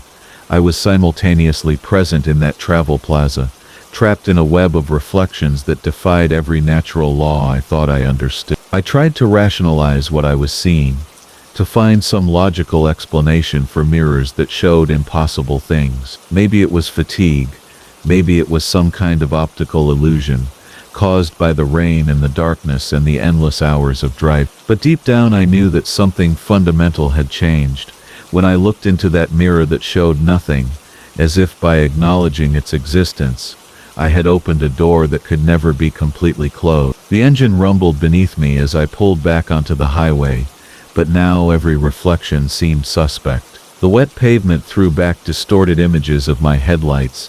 The guardrails created fleeting glimpses of chrome and steel, and even the raindrops on my windshield seemed to carry the route that writes itself. From Marcus Reed D. The GPS mount rattled against my dashboard as my Kenworth T680 rolled through another pothole on Interstate 40, somewhere between Amarillo and Oklahoma City. 3 in the morning, and the highway stretched ahead like a black ribbon under my headlights, empty except for the occasional pair of taillights disappearing into the darkness. I'd been driving this route for 12 years, hauling electronics from Phoenix to Memphis, and I could navigate it blindfolded, which made what I was seeing on my GPS screen all the more unsettling. The familiar blue line of my programmed route flickered, then began to change. At first I thought it was just a software glitch. These budget GPS units weren't exactly known for their reliability, but as I watched, keeping one eye on the road, the line started redrawing itself, branching off the interstate onto roads that weren't there 5 minutes ago. The screen showed a new path, cutting north through what should have been empty Texas prairie, complete with road names and distance markers that updated in real time. I tapped the screen, thinking maybe the touch interface had malfunctioned, but the new route remained stubbornly in place. According to the display, this mysterious detour would save me 47 minutes and 32 miles. In the trucking business, time is money, and every minute counts when you're racing against delivery deadlines and hours of service regulation. But something about those freshly drawn roads made my skin crawl. The cabin of my truck felt smaller suddenly, the familiar hum of the diesel engine taking on an ominous undertone. Rain began to spatter against the windshield, just a few drops at first, then building to a steady drumbeat that matched the rhythm of my tires on asphalt. The GPS screen glowed with an unnatural blue light, casting strange shadows across my face in the rearview mirror. My CB radio crackled with static, picking up fragments of conversations from drivers who seemed impossibly far away. "Breaker 19, anybody seen the road that ain't supposed to be there?" came a voice through the static, distorted and hollow. I grabbed my mic, but before I could respond, the transmission cut to white noise. When I looked back at the GPS, the alternate route was pulsing gently, like a heartbeat made of pixels and data. Every instinct told me to ignore the thing, to stick to my planned route and pretend I hadn't seen anything unusual. But the promise of saved time gnawed at me. I was already running an hour behind schedule, thanks to a delayed loading dock in Phoenix, and my dispatcher had made it clear that late deliveries weren't acceptable anymore. The company was hemorrhaging contracts to faster competitors, and drivers who couldn't keep pace were finding themselves looking for new jobs. My wipers struggled to keep up, their rhythmic squeaking adding another layer to the symphony of highway sounds. In the distance I could see the dim glow of truck stop signs, but they seemed farther away than they should be, as if the familiar landmarks were slowly retreating into the night. The GPS chimed softly, a sound like wind chimes in a gentle breeze. The alternate route brightened, and new details appeared along its length. Rest stops, fuel stations, even what looked like a truck-friendly diner marked with a cheerful coffee cup icon. It was almost as if the map was trying to reassure me, to make the unknown path seem welcoming and safe. But maps didn't do that on their own. Maps didn't draw themselves. I reached for my cell phone to call dispatch, to ask if anyone else was reporting GPS anomalies, but the screen showed no signal. Out here in the middle of nowhere, that wasn't entirely unusual, but the timing felt too convenient. The CB radio continued its parade of static and distant voices, none of them quite clear enough to understand fully. Through the interference I caught fragments that might have been warnings, or might have been my imagination running wild in the isolation of the highway night. The turnoff appeared exactly where the GPS indicated it would be, marked by a green highway sign that looked perfectly ordinary in every way except that I knew it hadn't been there on any of my previous trips. The road beyond curved gently to the north, its pavement as smooth and well-maintained as any state highway. Construction crews worked fast in Texas, but not this fast. Roads didn't just appear overnight, complete with proper signage and fresh lane markings. As I approached the decision point, the GPS screen flickered again, and I caught a glimpse of something that made my hands tighten on the steering wheel. For just a moment, the display showed not a simple route map, but something that looked almost like a spider web, with my truck positioned at the center and thin lines radiating out in all directions. Then the image snapped back to normal, showing the familiar interstate route and the mysterious shortcut that promised to save me precious time. The rain drummed harder against the cab roof, creating a cocoon of sound that seemed to muffle the outside world. My headlights carved a tunnel through the darkness, illuminating nothing but wet asphalt and the occasional reflective road marker. The GPS screen pulsed its gentle blue invitation, and I found myself easing toward the right lane, drawn by forces I couldn't quite name or understand. I took the exit. The new road felt different under my tires, smoother somehow, as if it had been designed specifically for heavy trucks. The GPS showed my position tracking perfectly along the route, with updated arrival times and distance markers that counted down with mechanical precision. Everything seemed normal except for the growing certainty that I was the only vehicle that had ever used this particular stretch of highway. The landscape changed as I drove deeper into the detour. The familiar scrub brush and mesquite trees gave way to rolling hills that shouldn't exist in this part of Texas. The rain continued its steady percussion against my windshield, but now it seemed to be falling in patterns, creating temporary designs in the water that looked almost like symbols or letters before being swept away by the wipers.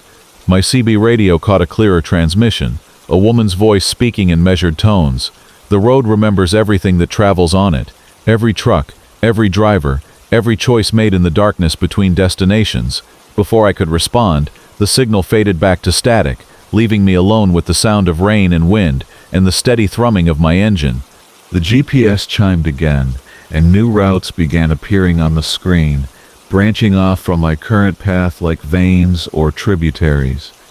Each one promised different savings in time and distance, and each one led in directions that defied the geography I thought I knew. I realized with growing unease that the map wasn't just showing me roads, it was learning from my driving patterns, anticipating my needs, and creating new possibilities in real time. Ahead, the road crested a hill I couldn't remember climbing, and spread out before me was a view that took my breath away. A vast network of highways stretched across the landscape, glowing with a soft phosphorescent light that seemed to emanate from the pavement itself. Dozens of trucks moved along these luminous paths, their headlights creating patterns like fireflies in the dark. It was beautiful and terrifying and completely impossible. I grabbed the CB microphone, desperate for contact with something real and familiar. Breaker 19, this is Freight Dog Marcus. On the I paused, realizing I had no idea what road I was actually on. The GPS showed only designation Route IS-7, which meant nothing to me. Can anyone tell me where the hell I am? The response came immediately, in a voice I recognized as my own. You're exactly where the road wants you to be, Marcus. Just keep following the line. It know where you need to go. I dropped the microphone like it was on fire, my hands shaking as I stared at the radio display. The GPS screen flickered, and for a moment I saw my truck from above, a tiny dot moving along lines that connected not just cities and states, but something larger and more complex than any earthly transportation grid. The routes pulsed with inner light, and I understood with crystalline clarity that I wasn't just traveling through space, I was traveling through something else entirely. The luminous highway began to fade as I approached it, returning to normal asphalt and conventional lane marking. But the GPS continued to show impossible routes, and my truck continued to follow the path that drew itself across the screen with each passing mile. In the distance I could see the familiar glow of interstate lighting, the promise of return to the real world, and routes that existed on official maps. But as I drew closer to the interchange that would take me back to I-40,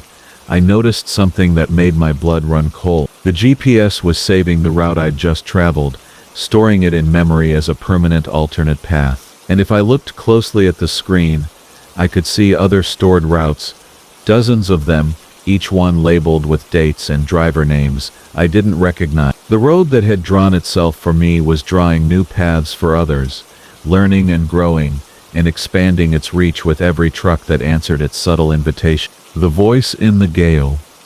From Marcus Hay. The wind has always talked to me, but I never listened until that night on Highway 61, when it started whispering my name through the cab vents of my Peterbilt. I'd been driving long haul for 23 years, and you learn to tune out a lot of sounds on the road. The constant drone of 18 wheels on asphalt, the whistle of air through poorly sealed windows, the groaning protests of a loaded trailer swaying behind you. But this wind was different. This wind had something urgent to say. Though I was hauling electronics from Chicago to New Orleans, running behind schedule because of a delayed loading dock situation that had cost me 4 precious hours. The October night had turned nasty somewhere around Memphis, with gusts that made my rig shudder and lean like a drunk sailor. Weather reports crackled through my CB radio, warning of severe wind advisories and possible tornadoes touching down across 3 states. Most sensible drivers would have pulled into a truck stop and waited it out, but I had a delivery deadline and a dispatcher who didn't care much for weather delays. The highway stretched ahead of me like a dark ribbon, illuminated only by my headlights cutting through sheets of rain that the wind drove horizontal across my windshield. My wipers worked overtime, their rhythmic squeaking creating an almost hypnotic beat that matched the steady rumble of my diesel engine.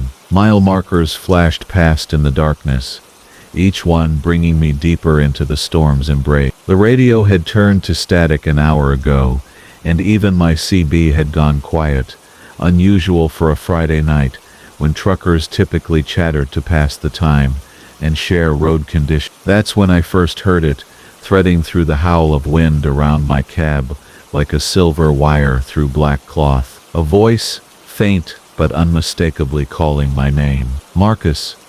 Just that, nothing more, carried on a gust that seemed to circle my truck before dissipating into the night. I adjusted my mirrors thinking maybe another driver was trying to get my attention, but the highway behind me stretched empty and dark. The voice came again, clearer this time, seeming to emanate from the air vents near my feet. Marcus, you need to listen. I've always been a practical man, the kind who fixes his own engine problems and doesn't put much stock in things that can't be measured with a wrench or a voltage meter. But something about that voice made the hair on my arms stand up beneath my flannel shirt. It sounded familiar, though I couldn't place it, with the warm cadence of someone who cared about my well-being.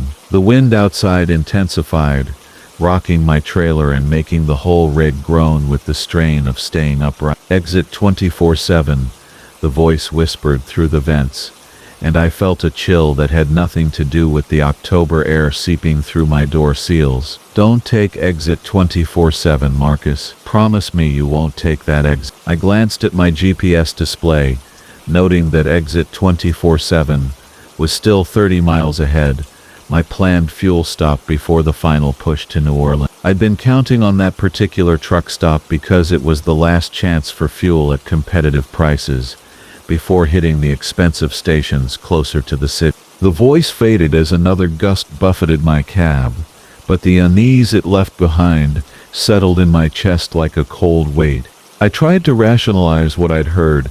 Maybe it was just the wind creating odd acoustic effects through my ventilation system, or perhaps fatigue was making me imagine voices in the chaos of the storm. I'd been driving for 11 hours straight, which wasn't unusual for me, but the stress of fighting crosswinds and navigating through sheets of rain had worn me down more than normal. 20 miles from exit 24/7, the voice returned with greater urgency. Marcus, please listen to me. Take exit 2051 instead. Stop at the diner with the blue neon sign. You'll be safe there. This time I could swear I recognized something in the tone, a maternal quality that reminded me of summer evenings, and gentle corrections about staying out too late. The voice carried a weight of knowledge that made my hands tighten on the steering wheel. I found myself checking and rechecking my mirrors, scanning the darkness for any sign of other vehicles or explanation for what I was hearing. The highway remained eerily empty, as if every other driver had more sense than me and had already sought shelter from the storm. Lightning flickered in the distance, illuminating towering clouds that seemed to pulse with their own malevolent light. The wind continued its relentless assault on my rig, and I had to grip the wheel with both hands to keep from drifting into the median. Exit 2047 appeared in my headlights 15 minutes later, the green reflective sign swaying violently in the wind. As I approached the off-ramp, every instinct told me to take it. My fuel gauge was reading below a quarter tank, and my bladder was reminding me that truck stop coffee had consequence. But the voice had been so insistent, so filled with genuine concern, that I found my foot hesitating over the brake pedal. The exit flew past in a blur of rain and wind, and I felt a strange mixture of relief and anxiety as I continued down the dark highway. 4 miles later, my CB radio crackled to life with an emergency broadcast that made my blood run cold. A massive pileup had occurred at exit 2047 when a tornado had touched down directly on the truck stop, turning 18-wheelers into twisted metal and claiming the lives of 6 drivers who had stopped for fuel. The timestamp on the accident report showed it had happened exactly when I would have been pulling into that same station if I had followed my original route. Exit 2051 materialized from the storm like a gift, and I took the off-ramp with shaking hands. The diner sat exactly where the voice had promised, its blue neon sign flickering through the rain like a lighthouse beacon. I pulled into the parking lot and killed my engine, sitting in the sudden silence while my heart hammered against my ribs. The wind had died to a whisper around my cab, and for a moment I thought I might hear that familiar voice again, but there was only the gentle patter of rain on my roof. Inside the diner, I nursed black coffee and tried to process what had happened.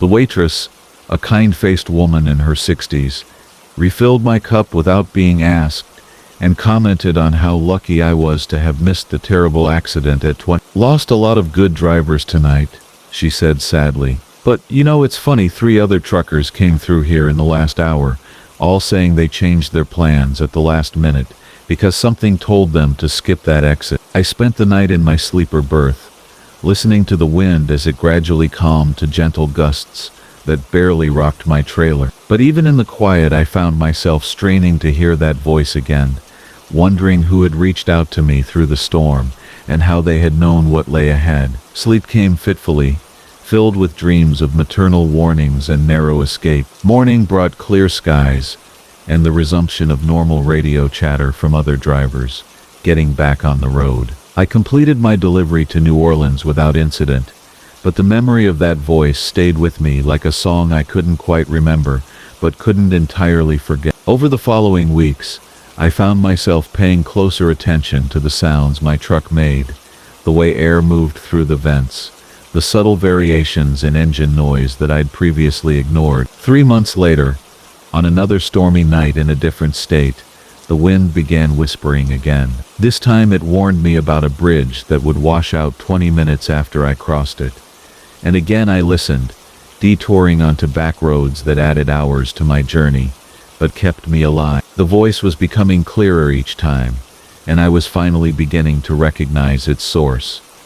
My grandmother's sister, Aunt Louise, who had raised me after my parents died and had always worried about my safety on the road. Aunt Louise had been dead for 15 years, but her love apparently transcended whatever barriers exist between the living and the dead. Now whenever the wind picks up around my cab, and I hear that familiar voice threading through the ventilation system, I listen with the respect and attention I should have given her when she was alive. She watches over me still, riding the wind currents, and monitoring the highways, ready to whisper warnings to her stubborn nephew, who insists on driving through storms that would send wiser men running for shelter. The wind always talks to drivers if they know how to listen, but not everyone is lucky enough to have a guardian angel with enough love to break through from the other side and guide them away from disaster. I never ignore her warnings now, no matter how inconvenient or unexplainable they might seem, because I've learned that the dead can see dangers that the living miss,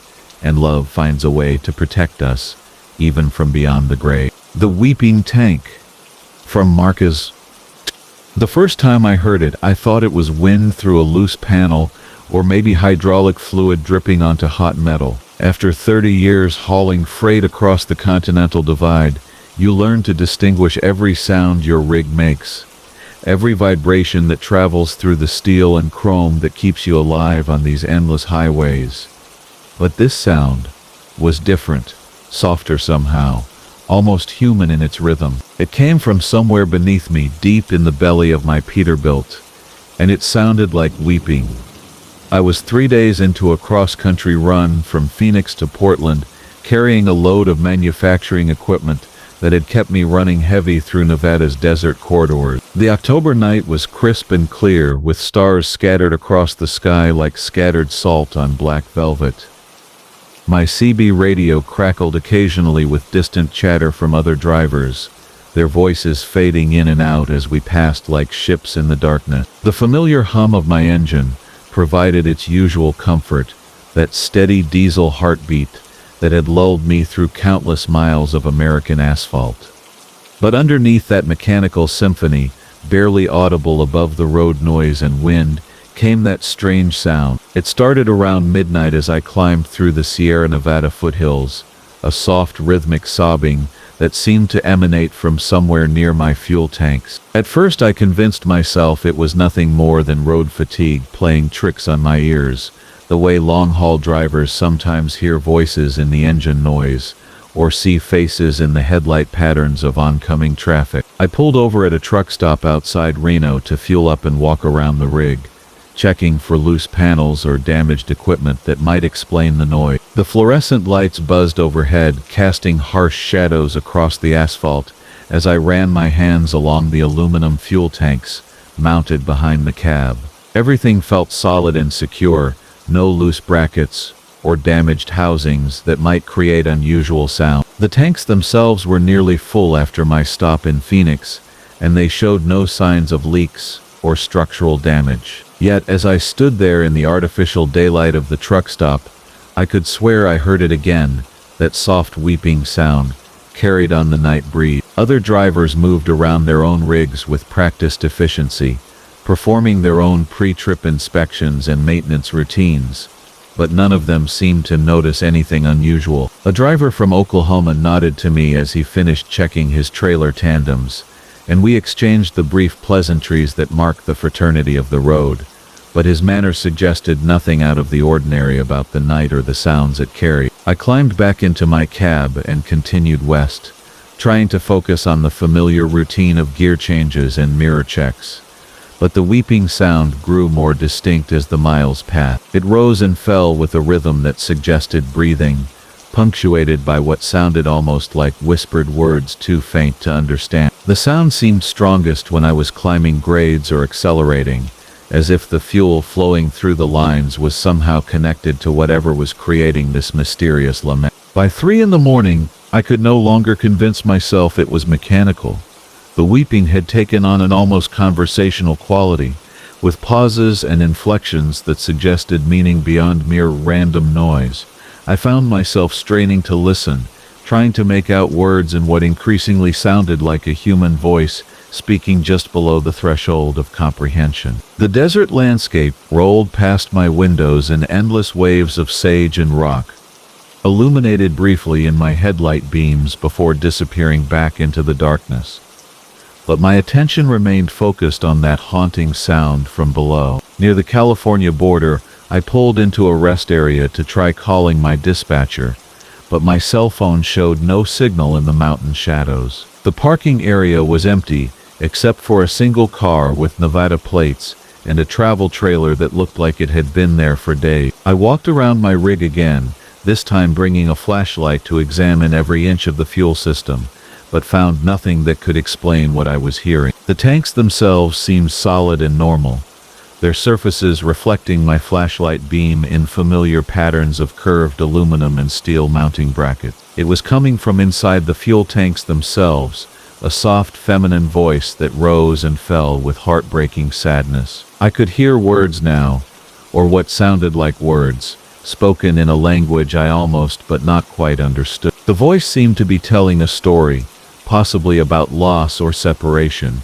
with emotional inflections that needed no translation to convey their meaning of deep sorrow. I pressed my ear against the cold aluminum surface of the tank and felt vibrations that corresponded to the weeping sounds, as if someone were trapped inside speaking directly into the fuel that powered my journey. The rational part of my mind insisted this was impossible, that diesel fuel tanks could not contain voices or tears, but the evidence of my senses suggested otherwise. The voice was real, and it was coming from within the very fuel that kept my engine running and my wheels turning across the American landscape. Dawn was breaking over the eastern mountains when I finally accepted that something supernatural had attached itself to my rig. The weeping continued as I drove through the California foothills, but now it was accompanied by what sounded like scratching or tapping from inside the tanks, as if fingernails were being drawn across the inner surfaces. The fuel gauge showed normal levels,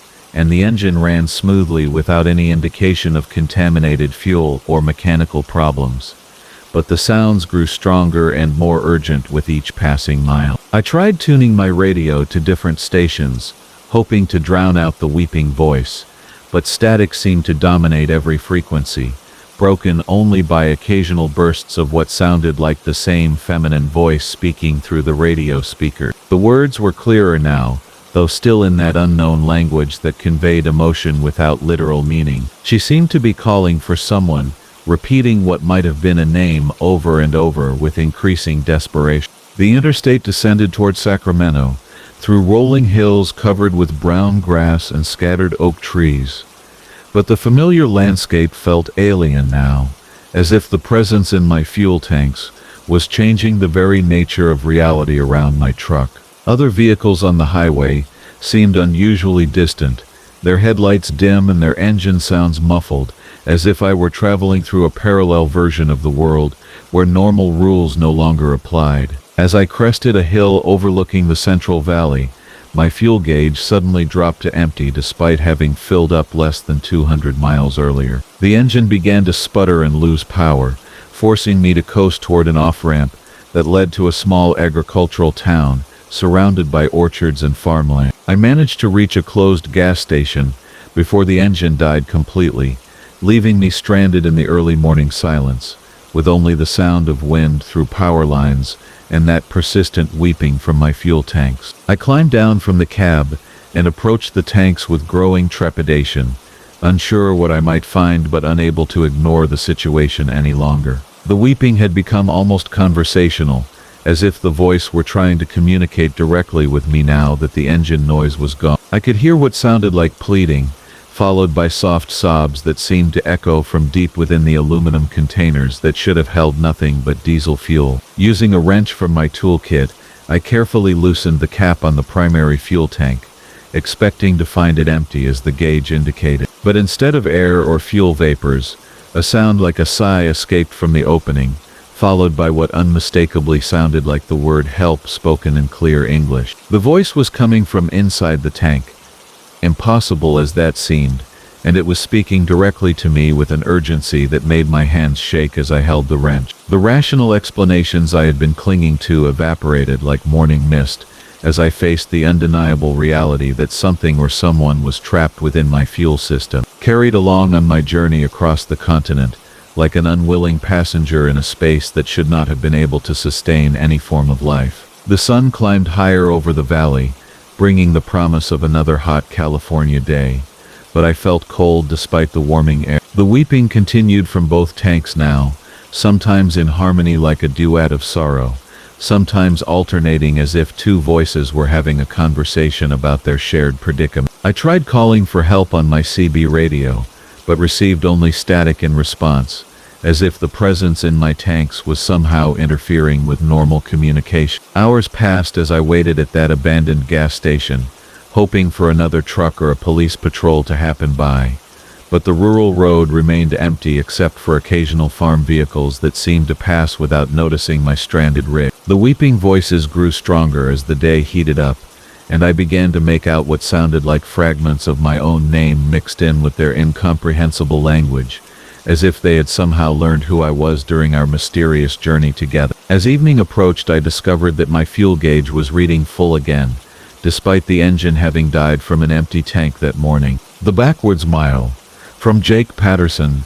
The thing about driving 18-wheelers for 23 years is that you think you've seen everything the road can throw at you. Fog so thick it swallows your headlights whole, ice storms that turn interstates into skating rinks, and those strange little towns that seem to exist only in the spaces between mile markers. But until that October night outside Pendleton, Oregon, I'd never encountered a stretch of highway that insisted on being driven in reverse. I was hauling a load of agricultural equipment from Portland to Boise, running behind schedule because of construction delays near the Dalles. The rain had been coming down steady for hours, that persistent Pacific Northwest drizzle that turns everything gray and makes the world feel like it's dissolving at the edges. My Kenworth's wipers kept a steady rhythm against the windshield, and the engine hummed its familiar diesel lullaby as I climbed through the Blue Mountains on Interstate 8. The digital clock on my dashboard read 2:47 a.m. when I first noticed the sign. It was one of those reflective green highway markers, but something about it seemed wrong in the sweep of my headlights. Instead of indicating the next exit or city, it simply read, "Reverse mile next one." I'd driven this route dozens of times over the years, and I'd never seen any such marker. Construction zones sometimes had unusual signage, but this looked permanent, weathered, like it had been standing there for decades. I keyed my CB radio, hoping to catch chatter from other drivers about road conditions ahead.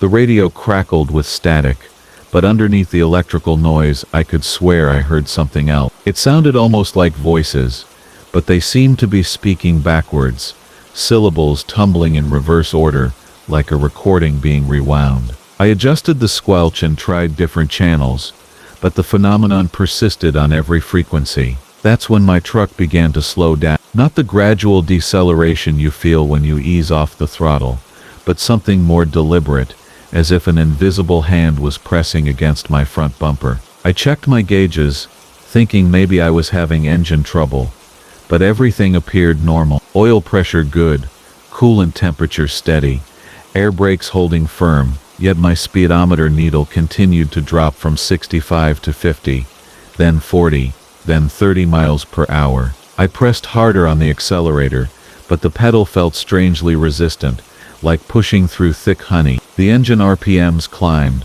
but my speed remained constant at about 25 miles per hour. Through my windshield, I could see the highway stretching ahead, wet asphalt gleaming in my headlights.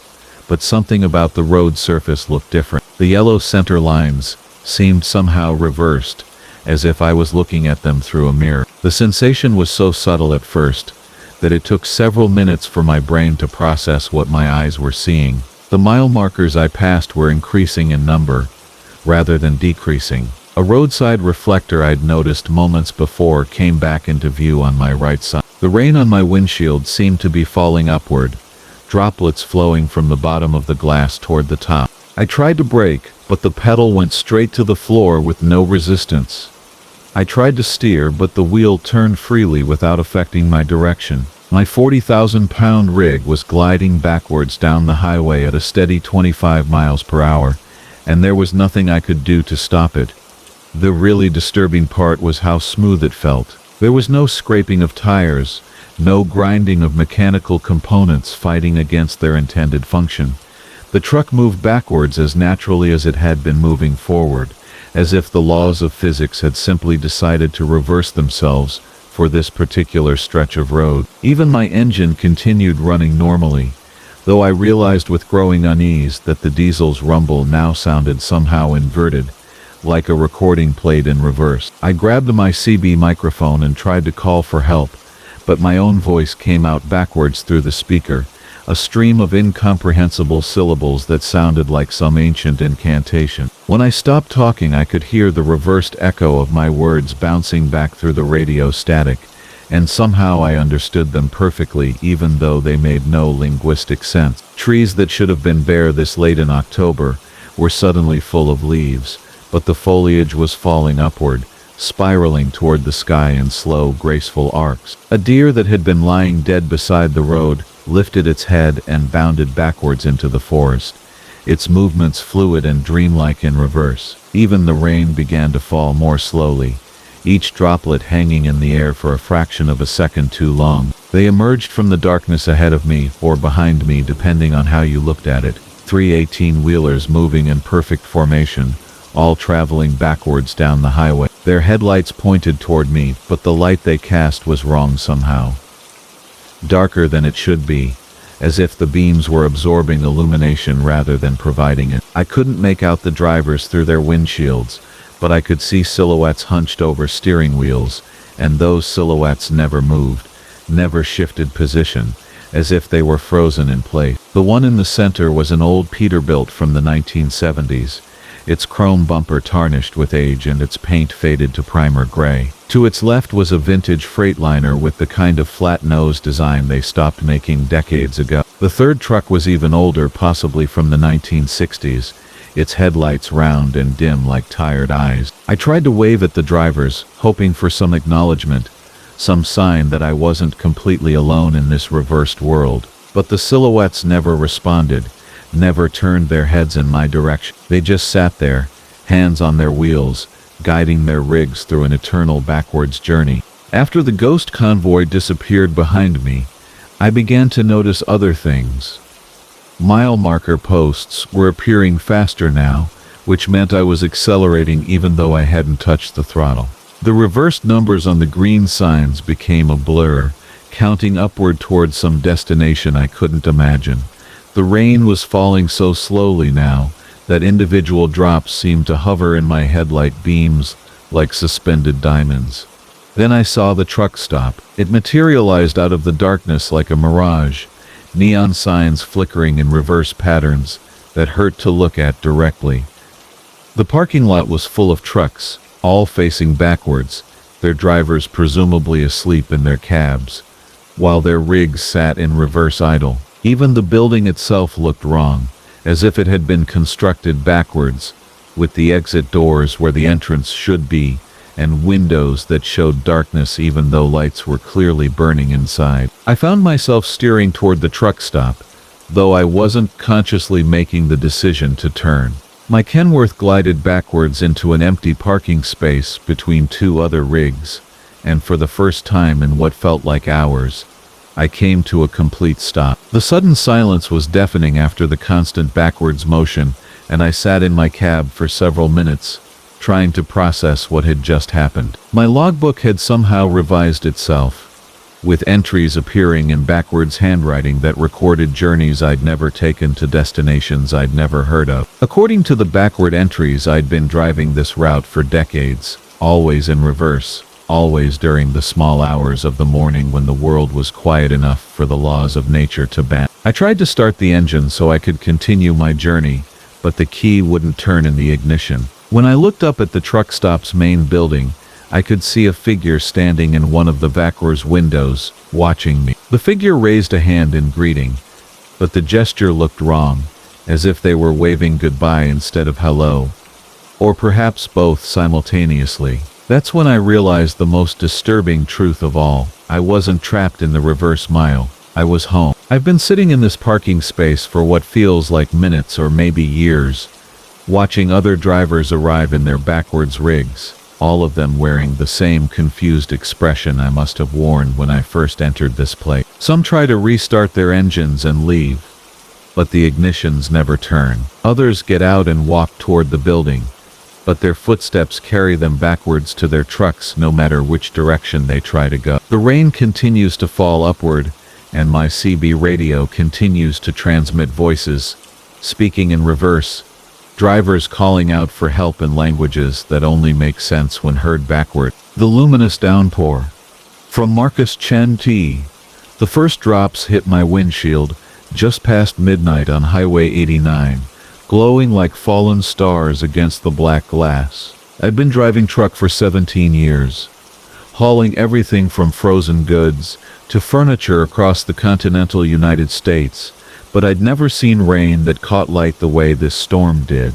Each droplet seemed to carry its own pale blue luminescence, creating rivulets of liquid electricity that traced ethereal patterns down my windshield before my wipers swept them away. I was 3 hours into what should have been a routine overnight haul from Phoenix to Salt Lake City, my 18-wheeler loaded with electronics bound for a distribution center. The CB radio had been crackling with static for the past hour, other drivers reporting unusual weather conditions ahead, but nothing had prepared me for this otherworldly precipitation. The rain began as a light sprinkle, each glowing drop visible in my headlight beams, like tiny sapphires falling from heaven. Within minutes, it had intensified into a steady downpour, transforming the desert highway into something that belonged more in a science fiction film than the Arizona wilderness. My diesel engine hummed its familiar rhythm beneath me, the sound somehow more comforting than usual as I navigated through this strange atmospheric phenomena. The blue glow wasn't reflected light from my truck or any other source I could identify.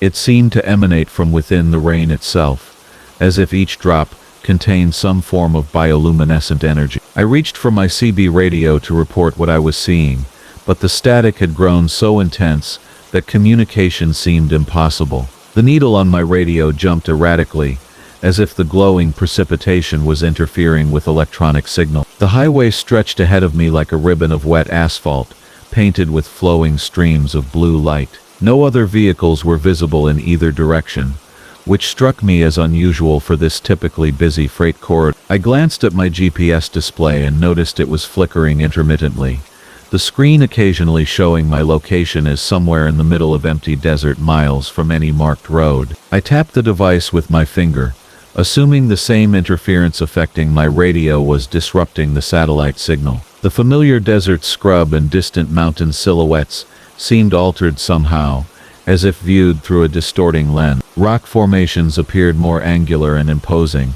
cacti stretched taller and assumed more twisted shapes, and the very air seemed to shimmer with an opalescent quality that went beyond the falling rain. The blue glow was beginning to accumulate in puddles along the roadside, creating pools of liquid light that pulsed gently like slow heartbeats. My truck's headlights, usually powerful enough to illuminate the road for hundreds of yards ahead, seemed strangely muted in this environment. The blue rain appeared to absorb and scatter the light in unusual ways, creating a dreamlike quality to my vision. I found myself leaning forward over the steering wheel, straining to see clearly through the glowing curtain of precipitation. The rhythmic sound of rain hitting my roof and windshield had developed an almost musical quality, a gentle percussion that seemed to sync with the pulsing of the accumulated light pools. 20 minutes into the storm, I encountered the first truly unsettling discovery. Alongside the highway, barely visible through the luminous rain, stood what appeared to be other vehicles, trucks, cars, and motorcycles that had pulled over and been abandoned. As I slowed to get a better look, my headlights revealed that these vehicles were covered in the same blue glow, as if the rain had been falling on them for hours, or perhaps days. The metal surfaces seemed to have absorbed the luminescence, creating ghostly outlines of automobiles that glowed from within like enormous lightning bugs. They brought my truck to a complete stop, engine idling, and activated my hazard lights. Through my passenger window, I could see that one of the abandoned vehicles was another semi-truck, similar to mine, but clearly much older. The trailer doors hung open, and blue light seemed to pour from within like luminous fog. Despite every instinct telling me to continue driving, curiosity compelled me to investigate. I pulled my rain jacket from behind my seat and prepared to step outside into the glowing storm. The moment I opened my cab door, I realized that the blue rain felt different from normal precipitation. Instead of the typical coolness of water, each drop carried a slight electric tingle against my skin. The sensation wasn't painful, but it was distinctly unnatural, like being touched by dozens of tiny charged particles. The accumulated glow on my truck's surface was more intense than I had realized from inside the cab. My entire vehicle appeared to be transforming into a luminescent sculpture, every surface traced with flowing patterns of blue light. Walking toward the abandoned semi-truck, I noticed that my footsteps in the rain-soaked asphalt left brief glowing impressions, as if the luminescent liquid was reacting to pressure and movement. The other truck's cab door was ajar, and as I approached I could hear what sounded like music emanating from within, not from a radio, but something more ethereal and distant, like wind chimes made of crystal singing in a gentle breeze. The blue glow from inside the trailer was hypnotically beautiful, pulsing in slow waves that seemed to beckon me closer. I called out, asking if anyone needed assistance, but received no response other than the musical tinkling that seemed to grow more complex and layered as I drew near. The rain continued to fall around me, each drop adding to the accumulating luminescence that was transforming the mundane highway rest area into something resembling an underwater grotto. I peered into the truck's cab and found it empty, though the seats and dashboard were covered with the same glowing residue that seemed to mark everything the blue rain touched. The cargo space was filled with what appeared to be crystalline formations, like enormous geodes that had been split open to reveal chambers lined with glowing blue crystals. These formations pulsed with the same rhythm as the rain, and I realized that the precipitation wasn't just carrying light, it was somehow connected to these mysterious crystal structures. The music emanated from the crystals themselves, each formation contributing different tones and harmonies to create a symphony of mineral voices. As I stood transfixed by this impossible sight, I became aware that the rain's intensity was increasing rapidly.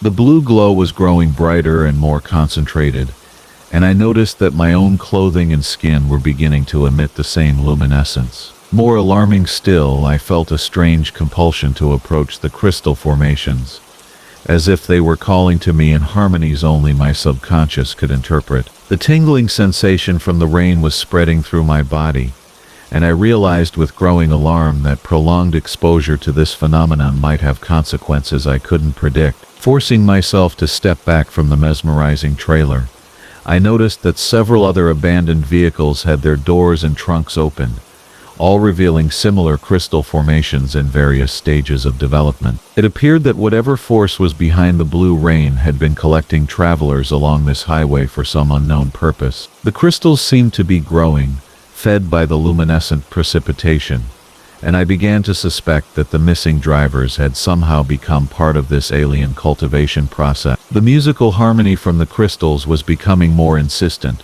and I found it increasingly difficult to maintain my focus on escaping the situation. My truck, now glowing like a beacon in the blue-tinted darkness, seemed impossibly far away despite being only 50 yards distant. Each step toward my vehicle required tremendous concentration, as if I were walking through invisible quicksand that threatened to hold me in place, until the crystal formations could complete whatever transformation they had begun. I reached my truck just as the storm reached its peak intensity, the blue rain now falling so heavily that visibility was reduced to mere feet. My hands, glowing with accumulated luminescence, shook as I climbed back into my cab and slammed the door. The engine, which had been idling reliably throughout my investigation, now sputtered and coughed as if the electromagnetic interference from the storm was affecting its electronic systems. I shifted into gear and pressed the accelerator, desperate to escape before whatever process I had witnessed could claim me as well. My GPS had completely failed,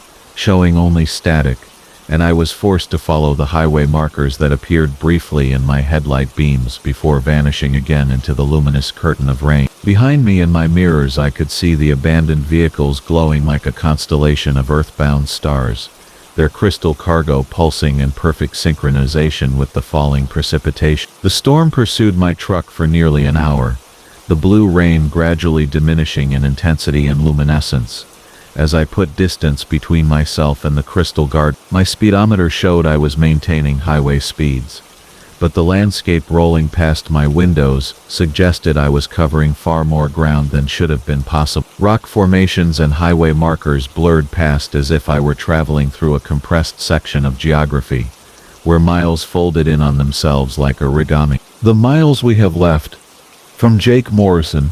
The dashboard modification wasn't my idea, but when you're hauling freight across the loneliest stretches of interstate America, You learn not to ask too many questions about the previous owner's quirks. I bought the Peterbilt 3079 from a trucking company liquidation sale outside Bakersfield, and the rig came with all sorts of custom work that would have cost me twice what I paid for the whole truck. Chrome everywhere, LED accent lighting that bathed the cab in soft blue, and a dashboard that looked like something out of a spaceship with more digital readouts than I knew what to do with. The seller, a weathered man named Dutch, whose company had gone under when the economy took its latest downturn, walked me around the truck with the kind of reverence you'd expect from someone saying goodbye to an old friend. His calloused fingers traced the polished aluminum as he pointed out the engine specs, the custom sleeper berth, the high-end sound system that could rattle windows 3 lanes over. But when we climbed into the cab and he started explaining the dashboard displays,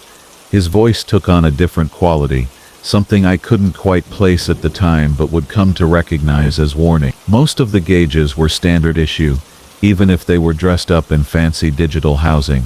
Oil pressure, coolant temperature, air pressure for the brakes, fuel levels for both tanks. But nestled between the tachometer and the GPS unit was a display I'd never seen before, a simple LED readout that showed 6 digits separated by periods, like coordinates or a timestamp. When I asked Dutch about it, he paused for a long moment, his eyes fixed on something beyond the windshield, before telling me it was some kind of efficiency monitor the previous driver had installed.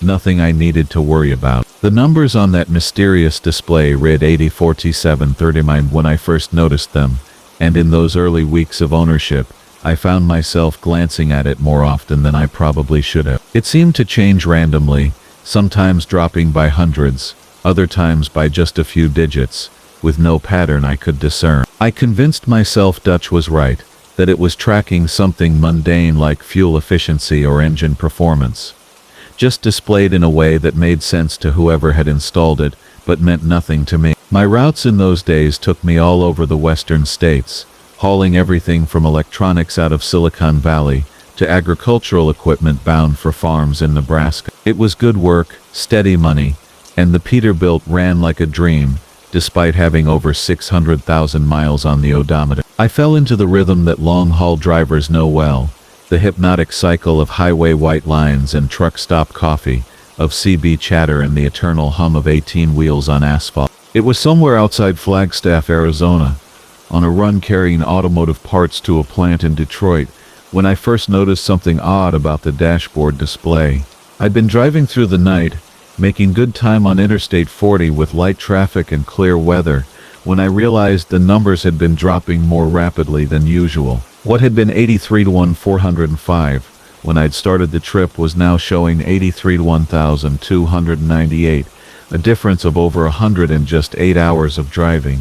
I found myself doing mental arithmetic, trying to correlate the changes with miles driven, fuel consumed, time elapsed, but nothing added up in any meaningful way. The desert stretched endlessly on both sides of the highway, a moonless landscape of sagebrush and shadow punctuated by the occasional distant glow of some isolated truck stop or small town. My CB radio crackled with the usual overnight chatter, drivers checking on road conditions ahead, sharing information about speed traps and construction zones, the lonely voices that keep you company when the rest of the world is asleep. But tonight the frequency seemed quieter than usual, and the silence between transmissions felt heavier somehow, as if the darkness beyond my headlights was swallowing sound itself. That's when I heard the voice that would change everything, a transmission that came through clearer than any I'd heard all night, despite the fact that there were no other trucks visible in either direction. The voice was calm,